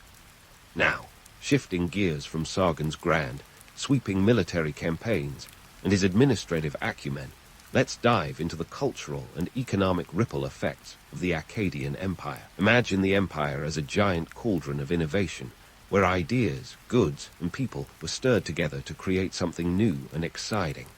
This wasn't just a geographical expansion. It was a cultural revolution that would make even the most ambitious Silicon Valley startup blush. First, the economic impact. Sargon's empire was like the Amazon of its time, a vast network of trade routes that connected distant lands and facilitated the flow of goods like never before. We're talking about an ancient logistics system that spanned hundreds of miles, linking the Persian Gulf to the Mediterranean Sea. And what were they trading? Everything from copper and tin, essential for making bronze, to textiles and grains. These weren't just luxury items for the elite. They were the building blocks of civilization itself. Sargon was savvy enough to understand that controlling these trade routes was as critical as controlling the cities themselves. By doing so, he ensured a steady inflow of wealth into the empire's coffers. It's no coincidence that Akkad became a bustling economic hub, a place where merchants haggled over prices and scribes tallied transactions on clay tablets. The empire's prosperity was a direct result of this interconnected economy, where the flow of goods was as vital as the flow of water in Mesopotamia's irrigation canals. But let's not get carried away with visions of endless prosperity. The Akkadian economic miracle was more fragile than it appeared. For one, the empire stretched across diverse regions, each with its own economic needs and challenges. Managing these was a bit like trying to juggle flaming torches, impressive when it works, disastrous when it doesn't. And then there were the perennial threats of drought and resource depletion, which could send the whole system into a tailspin faster than you can say climate crisis. Now, let's talk technology. The Akkadians were innovators, spreading technological advancements like wildfire across their empire. Take cuneiform writing, for instance. This wasn't just a way of keeping accounts. It was a tool for administration, communication, and even propaganda. By standardizing this system, Sargon ensured that messages could travel faster and more accurately across the empire, a bit like upgrading from snail mail to email. It was an information revolution that helped keep the sprawling empire in sync. Then there's the cultural impact. As Sargon's armies marched from city to city, they didn't just bring swords and chariots, they brought ideas. The Akkadian Empire was a melting pot, where cultures blended and new traditions emerged. This cultural exchange was like an ancient version of globalization, with cities like Akkad and becoming cosmopolitan centers where Sumerian, Akkadian, and even distant Elamite influences mingled. But let's not romanticize this cultural fusion too much. While the exchange of ideas was undoubtedly enriching, it also came with its fair share of challenges. Managing a multicultural empire was like trying to merge incompatible phone operating systems. Just when you thought you'd solved one problem, another one popped up. Language barriers, religious differences, and local customs all had to be navigated with care. It was a delicate balancing act, and one misstep could lead to unrest or rebellion. And speaking of rebellion, let's debunk a popular myth, the idea that the Akkadian Empire was a utopia of peace and harmony. In reality, it was anything but. The empire's vastness made it inherently unstable, with local governors often chafing under central control. Rebellions were a constant thorn in Sargon's side, a reminder that even the greatest empires rest on shaky foundations. It's a truth as old as time. Power is hard-won and easily lost. So, while Sargon's empire was a beacon of innovation and cultural exchange, it was also a complex and often precarious construct. The Akkadian legacy is a testament to the power of ambition and the challenges of governance, a story of both triumph and toil. And as we continue to explore the rise and eventual decline of this ancient powerhouse, we'll see how the seeds of its greatness were also the seeds of its undoing. Stay tuned as we delve deeper into the Akkadian saga, exploring how Sargon's successors grappled with the empire's legacy and the enduring lessons it holds for us today. There's much more to uncover about this fascinating chapter of human history, where ambition met reality in a world both ancient and astonishingly familiar. So, as we dive into the final act of the Akkadian saga, let's tackle the elephant in the room, the inevitable decline. Because let's face it, no empire lasts forever. Just ask the Romans, the Mongols, or anyone who invested in my space stock. The Akkadian Empire, despite its grand achievements, was no exception. It was like a house of cards, built on a foundation of ambition and innovation, but subject to the whims of nature and the caprices of human nature. First up, let's talk about the environmental curveballs that hit Mesopotamia like a ton of bricks. Picture this. Around 2200 BCE, the climate decided to go rogue. We're talking about a severe drought that stretched across the Near East, the kind that would make a modern meteorologist grab their emergency fan. With the Tigris and Euphrates rivers not playing ball, agricultural production plummeted faster than a lead balloon.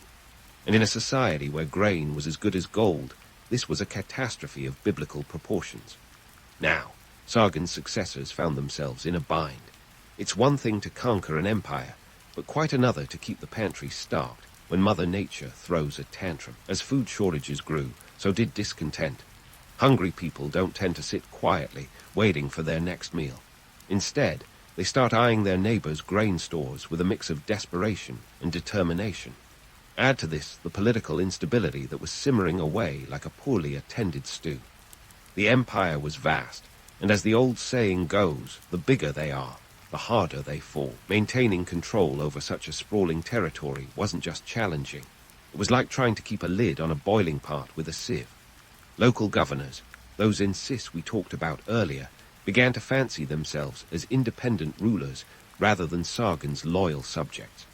Rebellions flared up like wildfires, each one a reminder that loyalty is often a fair-weather friend. And then there were external threats, those opportunistic neighbors who saw the Akkadian Empire's struggles as their chance to shine. Enter the Gutians, a mountain people from the Zagros, range with a knack for seizing the moment. Think of them as the ancient world's equivalent of hostile takeovers, but with more spears and fewer boardroom meetings. The Gutians swept down from their highlands, capitalizing on the chaos and contributing to the empire's fragmentation. As if internal revolts and external invasions weren't enough, the empire was also grappling with an economic downturn. The intricate trade networks that once fueled Akkad's prosperity began to falter.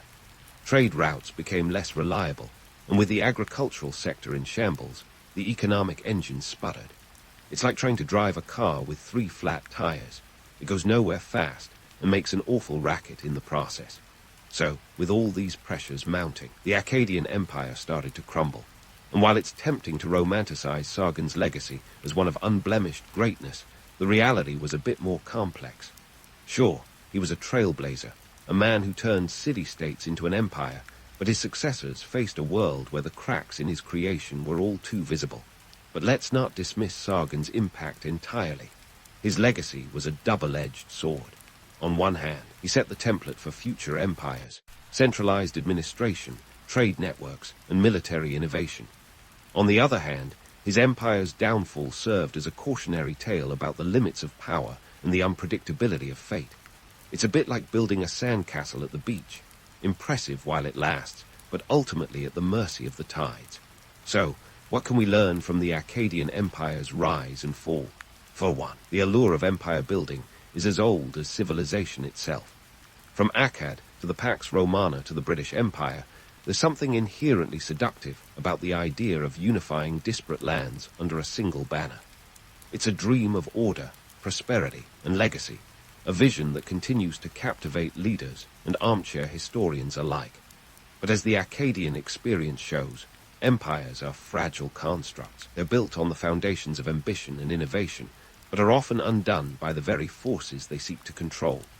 Environmental changes, economic shifts, and human ambition are the wild cards in the deck of history, capable of reshaping the world in unexpected ways.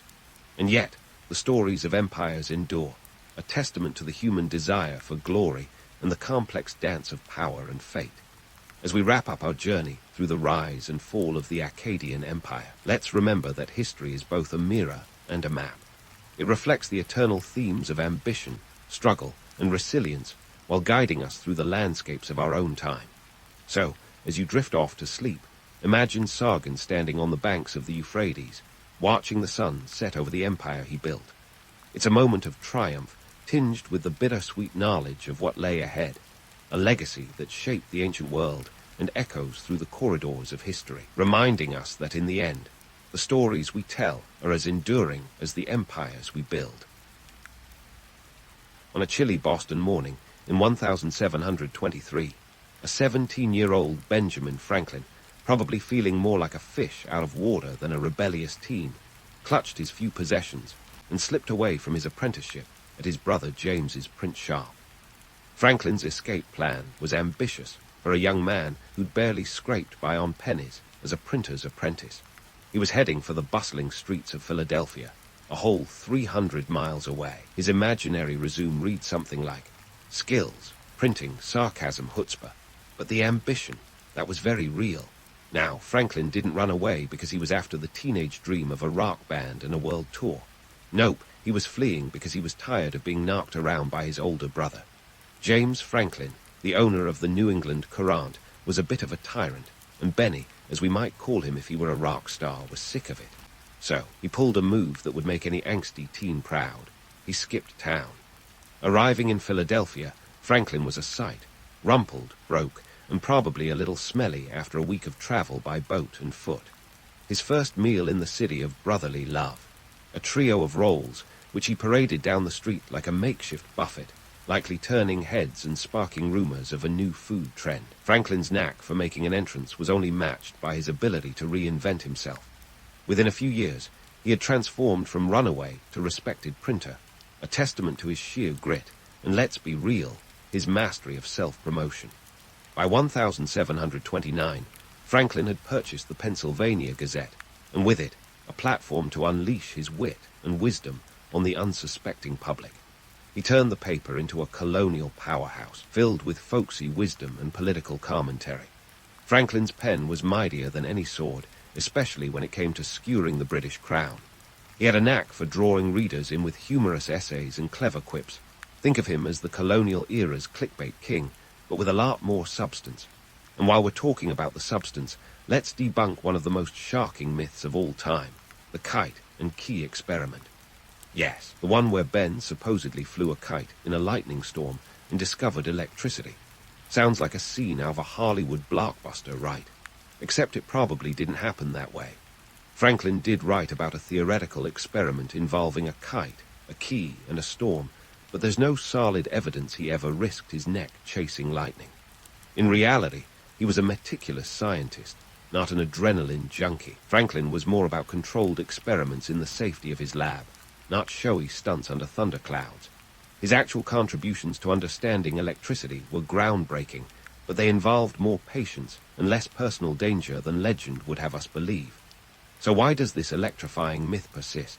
Simple, it's a good story.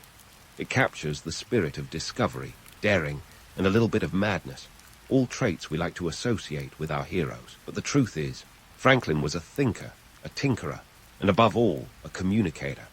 His real genius lay in his ability to translate complex scientific ideas into plain, relatable language, making the wonders of the natural world accessible to the average colonist. Beyond his scientific pursuits, Franklin's influence on colonial America was profound. His self-education was the stuff of legends itself. He devoured books like a college student at an all-you-can-eat buffet. By his early 20s, Franklin had digested the works of philosophers, scientists, and political theorists with the same enthusiasm he had for his beloved roles. This voracious appetite for knowledge fueled his rise as a public intellectual and reformer. Franklin's brainchild, the Junto Club, was a society for mutual improvement, a proto-LinkedIn group with a lot more intellectual heft and a lot less professional jargon. The Junto was a melting pot of ideas, a place where tradesmen and artisans gathered to discuss philosophy, science, and the pressing issues of the day. It was here that Franklin's ideas for public libraries, fire departments, and even the University of Pennsylvania took root, transforming Philadelphia into a hub of Enlightenment thought. This was the kind of innovation that made colonial America more than just a footnote in the history of the Enlightenment. It became a driving force. And let's not forget Poor Richard's Almanac, Franklin's alter ego in print. Under the pseudonym Richard Saunders, Franklin dispensed homespun wisdom like an apple a day keeps the doctor away. Okay, maybe not that one, but definitely its colonial equivalent. The Almanac was a mix of practical advice, weather forecasts, and witty aphorisms. It was the 18th century equivalent of a best-selling self-help book, with a dash of humor and a pinch of sass. Franklin's aphorisms were as catchy as any modern meme, and they stuck. They shaped the colonial American ethos, promoting thrift, hard work, and education as the cornerstones of a successful life. Franklin was crafting not just a publication, but a cultural identity, one that resonated with the aspirations of a burgeoning nation. So, while young Ben Franklin's journey from runaway apprentice to influential printer might sound like the kind of rags-to-riches tale that fuels every late-night infomercial, it was his insatiable curiosity and knack for communication that truly set him apart. He wasn't just a man of science or letters. He was a man of the people, using his skills to educate, entertain, and empower. And that, my friends, is far more shocking than any kite-flying escapade. And speaking of sharking, let's talk about the electrifying chapter of Franklin's life that took him across the Atlantic, into the heart of a country known for its fine wines, exquisite pastries, and a penchant for revolution: France. Benjamin Franklin, with his fur hat and avuncular charm, might not have been the obvious choice for a diplomat, yet he proved to be exactly what America needed to win over the French during the American Revolution. He was kind of like the George Clooney of the 18th century, with a knack for winning hearts and minds, not to mention crucial military alliances. But let's peel back the layers of this diplomatic onion, shall we? In 1776, Franklin set sail for France, leaving behind the colonial chaos and heading for the sophisticated salons of Paris. Imagine the scene. Here comes Franklin, a 70-year-old with a twinkle in his eye, donning spectacles and draped in a humble brown coat, striding into the most fashionable circles of the French aristocracy. While it's tempting to picture him as an instant hit, charming the powdered wigs off the French elite with a mere flick of his quill, the reality was a tad more complex. Sure, Franklin was popular. His down-to-earth demeanor and reputation as a man of science and letters made him an exotic curiosity in French salons. He was the American wild card in a world of aristocratic suits. But beneath the surface, Franklin was playing a high-stakes game of chess, where the pieces were made up of politics, money, and military might. France was no charitable benefactor. It was an empire with its own agenda, one eager to see Britain taken down a peg or two. And Franklin, he was the guy holding the beggar's cup, albeit with a knowing grin and a strategic mind. The French were still smarting from their loss to the British in the 7 Years' War, and Franklin's mission was to tap into this resentment. It wasn't about charming his way into their hearts with homespun wisdom. It was about convincing them that backing the American colonies was a smart move. So, Franklin put on his best diplomatic face and began crafting a narrative where American independence was not just an idealistic dream, but a practical necessity for France's geopolitical ambitions. Now, let's talk numbers, because those matter more than charm when it comes to international aid. In 1778, partly thanks to Franklin's efforts, France formally allied with the American rebels, providing crucial financial and military support. We're talking about a loan worth around 2 million livres, and let's not forget the troops, ships, and ammunition that followed. That's a hefty investment, equivalent to about $50 million in today's world. It was a lifeline that transformed the American Revolution from a scrappy colonial rebellion into a serious contender against British might. But let's not romanticize this as an act of pure altruism. France's support was as much about sticking it to Britain as it was about helping a fledgling nation. Franklin understood this dynamic and played it to perfection, leveraging his status as a scientific celebrity to keep French interest alive. He didn't just attend parties, he used them as platforms for political maneuvering. The salons of Paris became his battlefield, where he fought with wit, charm, and a deep understanding of French sensibilities. Cultural misunderstandings were abundant, of course. Franklin's rustic appeal was often misread as the quintessential American character, leading to all sorts of amusing assumptions. The French were fascinated by his fur cap, a symbol they mistakenly believed was as American as apple pie. In fact, Franklin embraced this misconception, using it to craft an image that was both relatable and exotic. It was a bit of a costume, a clever ploy that allowed him to stand out in the glittering crowd of French nobility. He was the American sage, the wise elder from across the sea, whose very presence seemed to validate the revolutionary cause. Yet, for all the romance and allure of his Parisian escapades, Franklin's time in France wasn't all champagne and roses.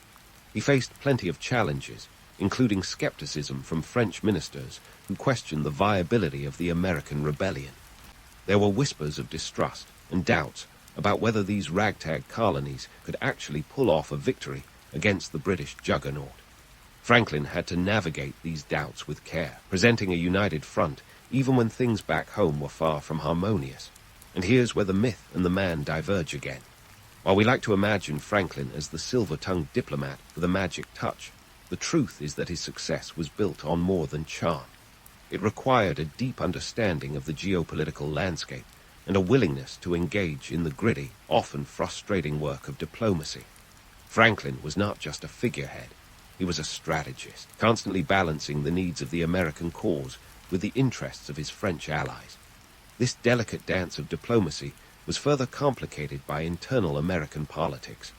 Franklin had to contend with rivalries and disagreements among his fellow American diplomats, including John Adams, who was less than impressed with Franklin's amiable approach. Adams saw Franklin's style as too leisurely, too reliant on socializing rather than hard-nosed negotiation. But Franklin knew that in the world of 18th century diplomacy, relationships were as important as treaties, and he was determined to play the long game. His efforts ultimately bore fruit, but not without cost. The weight of the mission, combined with the strain of living in a foreign land, took its toll on Franklin's health. Yet he remained steadfast, driven by a belief in the American cause and a commitment to seeing it through. His work in France was pivotal, not just for the immediate military support it secured, but for the lasting diplomatic ties it forged.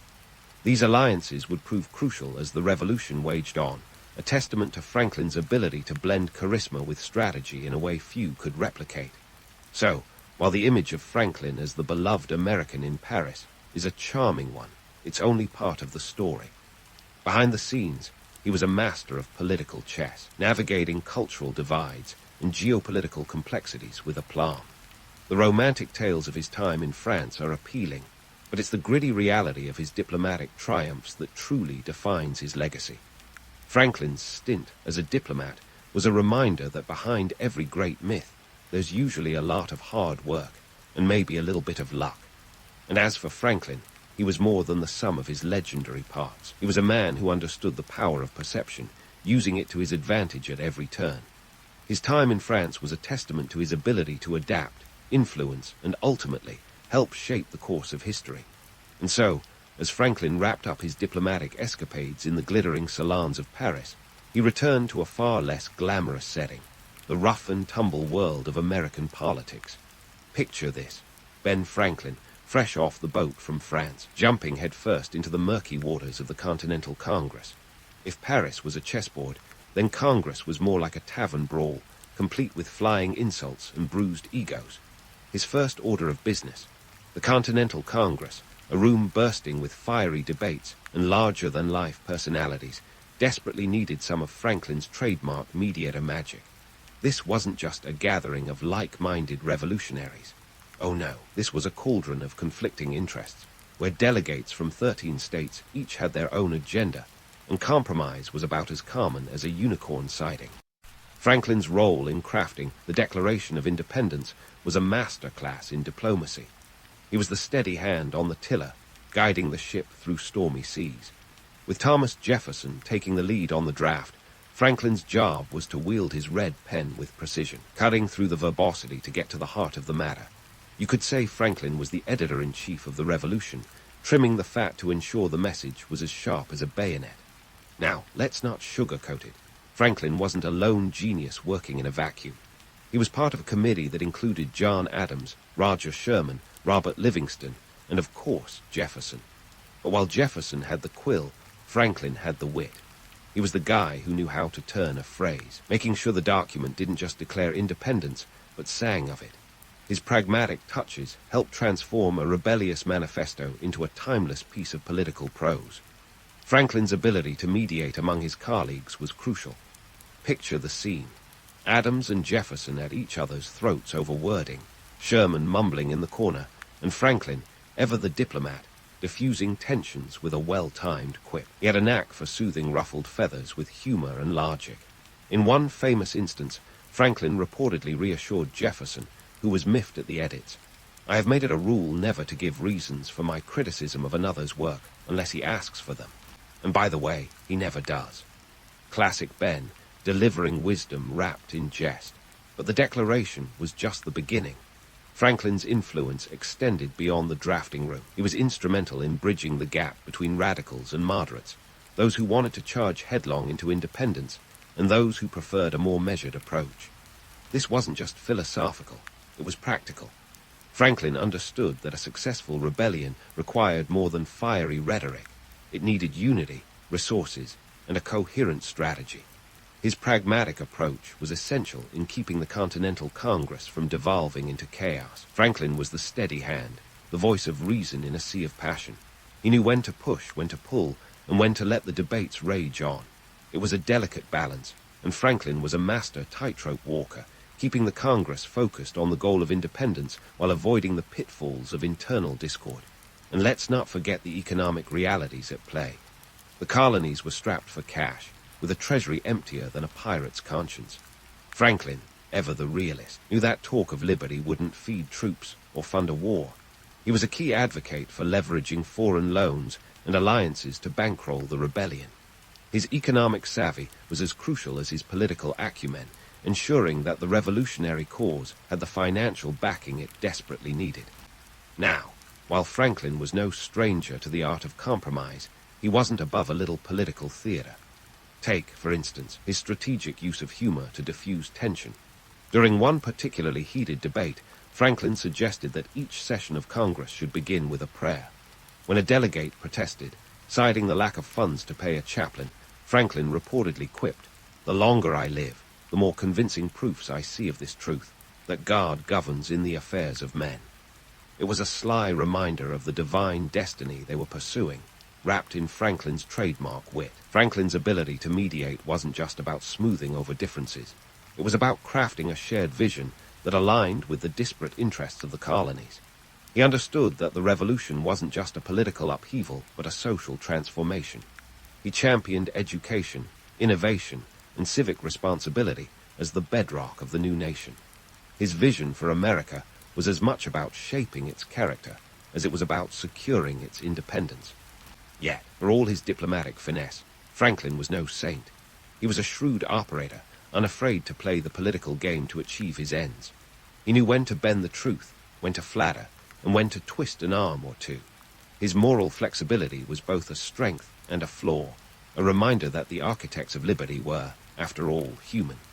One of the most amusing tales of Franklin's time in Congress involved a sly bit of political maneuvering. When a delegate proposed a motion Franklin found utterly impractical, he didn't argue outright. Instead, he strategically delayed the vote, knowing that the passage of time would cool the fervor and allow reason to prevail. It was classic Franklin, winning battles with patience and a touch of cunning rather than brute force. Franklin's influence on the legislative process was profound, but it wasn't always visible. He was like the stagehand behind the curtain, ensuring the gears of revolution turned smoothly. His legacy in shaping the nation wasn't just about the grand gestures. It was about the quiet work done in backrooms and committee meetings, the subtle shaping of policy and perception. His pragmatic approach was a model of Enlightenment thinking, blending idealism with realism. Franklin didn't just dream of a better world.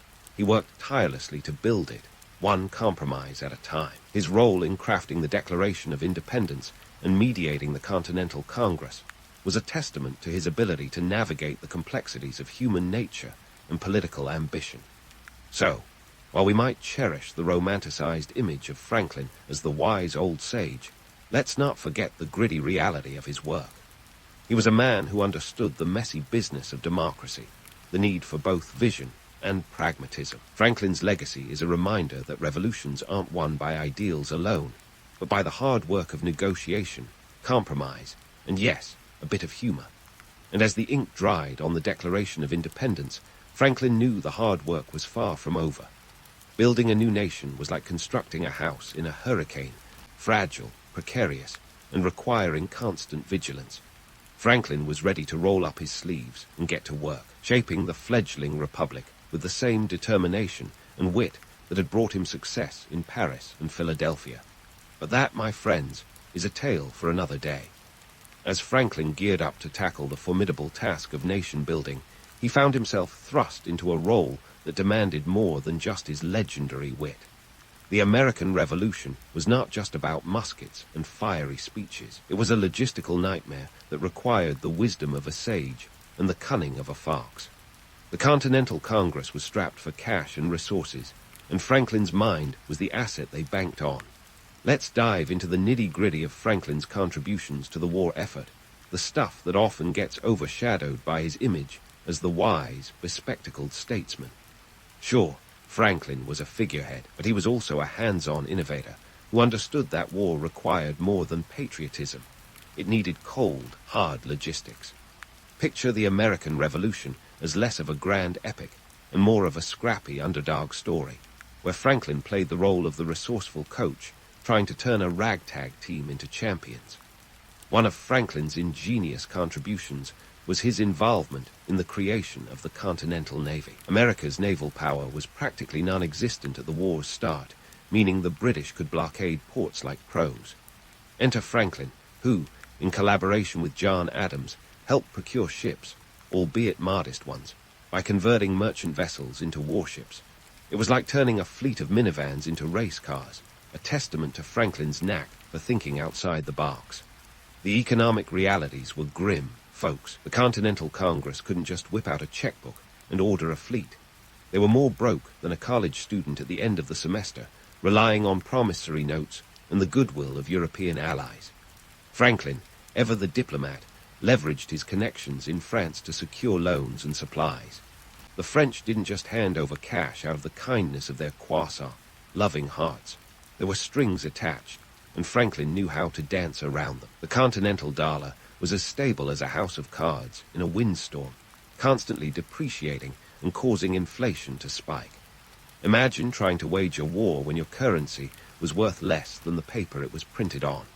Franklin's solution: he pushed for economic reforms and encouraged domestic manufacturing to reduce reliance on British imports. He was the original buy local advocate, urging colonists to produce their own goods and keep money within the fledgling economy. And let's not forget his diplomatic swan song, the Franco-American Alliance of 1778. Franklin's charm offensive in France was not just about winning hearts.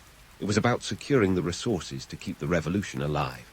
The alliance was a lifeline, bringing in troops, ships, and supplies that were crucial to the American war effort. Without French support, the revolution might have sputtered out like a candle in a hurricane.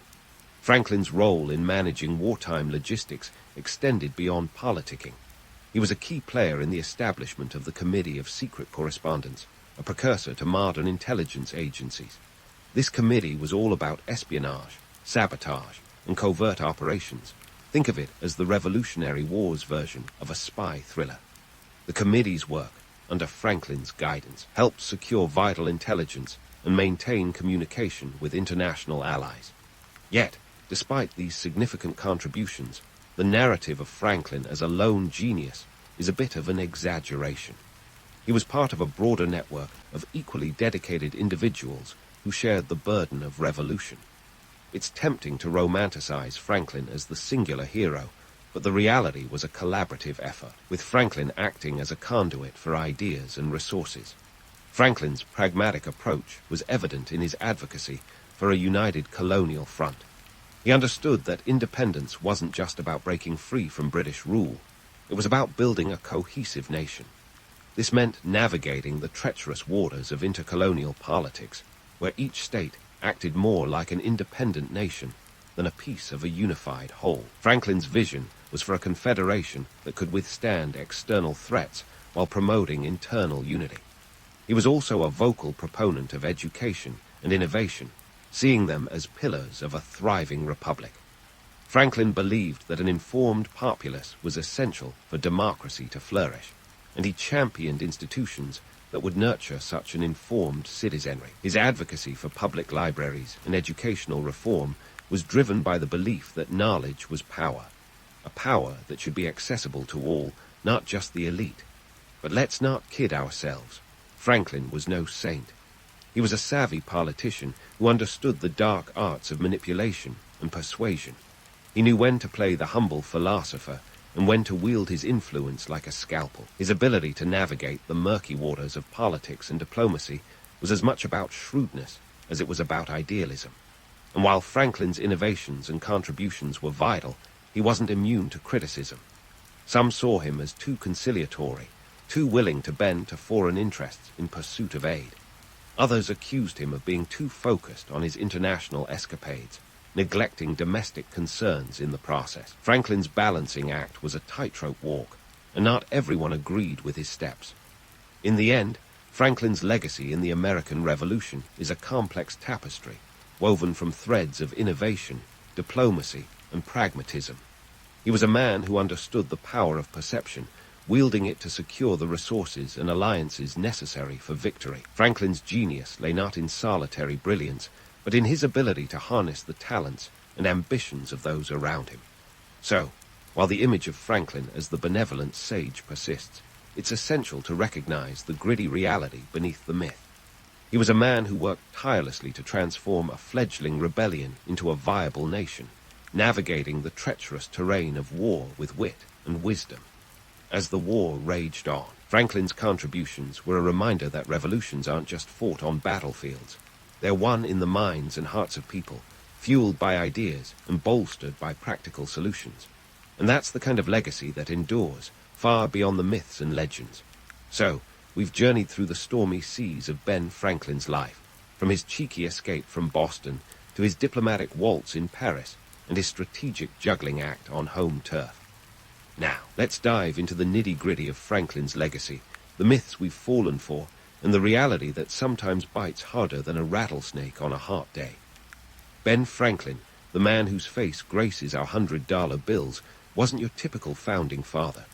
He was a polymath, a Renaissance man in buckled shoes, dabbling in everything from printing to politics, science to satire. Franklin wasn't just about flying kites in storms, although that legend sure does make for a great bar story. His real contributions were grounded in practicality and a knack for persuasion that could sell ice to an Eskimo. First up, let's address the myth of Franklin as the solitary genius pulling the strings of revolution like some colonial puppet master. While he was undoubtedly a pivotal figure, Franklin was no lone wolf. He was more of a social chameleon, blending in and out of circles, from the bustling streets of Philadelphia to the glitzy halls of Versailles. He understood the importance of collaboration and was adept at rallying others to his cause. Think of him as the ultimate team player, albeit one who occasionally hogged the limelight. Franklin's humor was one of his most potent tools. His wit wasn't just for show, it was a strategic weapon. When tensions ran high and egos clashed like titans, Franklin's humor acted as a pressure valve, diffusing situations before they could explode. He was the original cool head in a heart room, using laughter to lubricate the creaky gears of diplomacy and negotiation. It wasn't just about making people laugh, it was about making them listen. Take, for instance, his role in the Constitutional Convention of 1787. At 81, Franklin was the oldest delegate, but his age didn't dull his edge. He was the voice of compromise, urging fellow delegates to set aside their differences and focus on the bigger picture. When debates grew heated, Franklin would deploy his signature wit to steer the conversation back on track, proving that sometimes a well-timed joke is mightier than the sharpest argument. But humor alone didn't build a nation. Franklin's intellect was a force to be reckoned with, a beacon of Enlightenment ideals in a world still clinging to old ways. He championed education, believing it was the cornerstone of an informed democracy. His vision wasn't just about breaking free from British rule. It was about creating a society where knowledge was power and accessible to all. He was a pioneer in public education, advocating for schools and libraries that would arm citizens with the tools to participate in their newfound democracy. Economically, Franklin was a realist. He knew that ideals didn't pay bills or buy muskets. That's why he pushed for economic self-sufficiency, encouraging industries that could reduce reliance on British goods.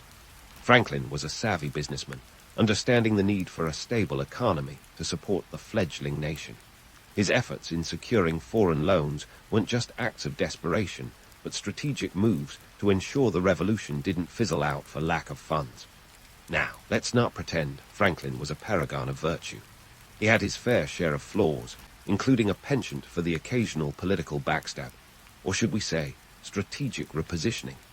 He was a master of the art of influence, knowing when to smile and shake hands, and when to twist an arm or two. His pragmatism sometimes bordered on Machiavellian, a reminder that the road to independence wasn't paved with pure intentions alone. And while the myth of Franklin paints him as a solitary hero, the reality is that he was part of a collective effort. The revolution wasn't a one-man show, but a symphony of voices, each contributing to the cacophony of change. Franklin was the conductor, orchestrating harmony where discord threatened to reign. His legacy isn't one of solitary brilliance, but of collective achievement, a testament to the power of unity in the face of adversity. Franklin's ability to blend intellect with action, humor with hard truths, and vision with practicality is what truly set him apart. He wasn't perfect, and his legacy is as complex as the man himself. But his impact on the American Revolution was undeniable, a blend of myth and reality that continues to captivate our imaginations. Today, as we reflect on Franklin's contributions, let's remember that history isn't just the story of great men and their grand gestures. It's the tale of flawed humans striving for something greater, their successes and failures shaping the course of nations. Franklin's story is a reminder that the past is a tapestry of nuance, where myths and reality intertwine to create the legends we hold dear. So, next time you pull out $100 bill and see Franklin's face staring back at you with that knowing gaze, remember that behind the myth was a man who understood the power of ideas, the importance of humor, and the necessity of hard work. His legacy is a testament to the enduring power of curiosity, courage, and a little bit of cunning. And that's a story worth telling, a tale of a man who helped shape a nation, one witty remark and pragmatic decision at a time.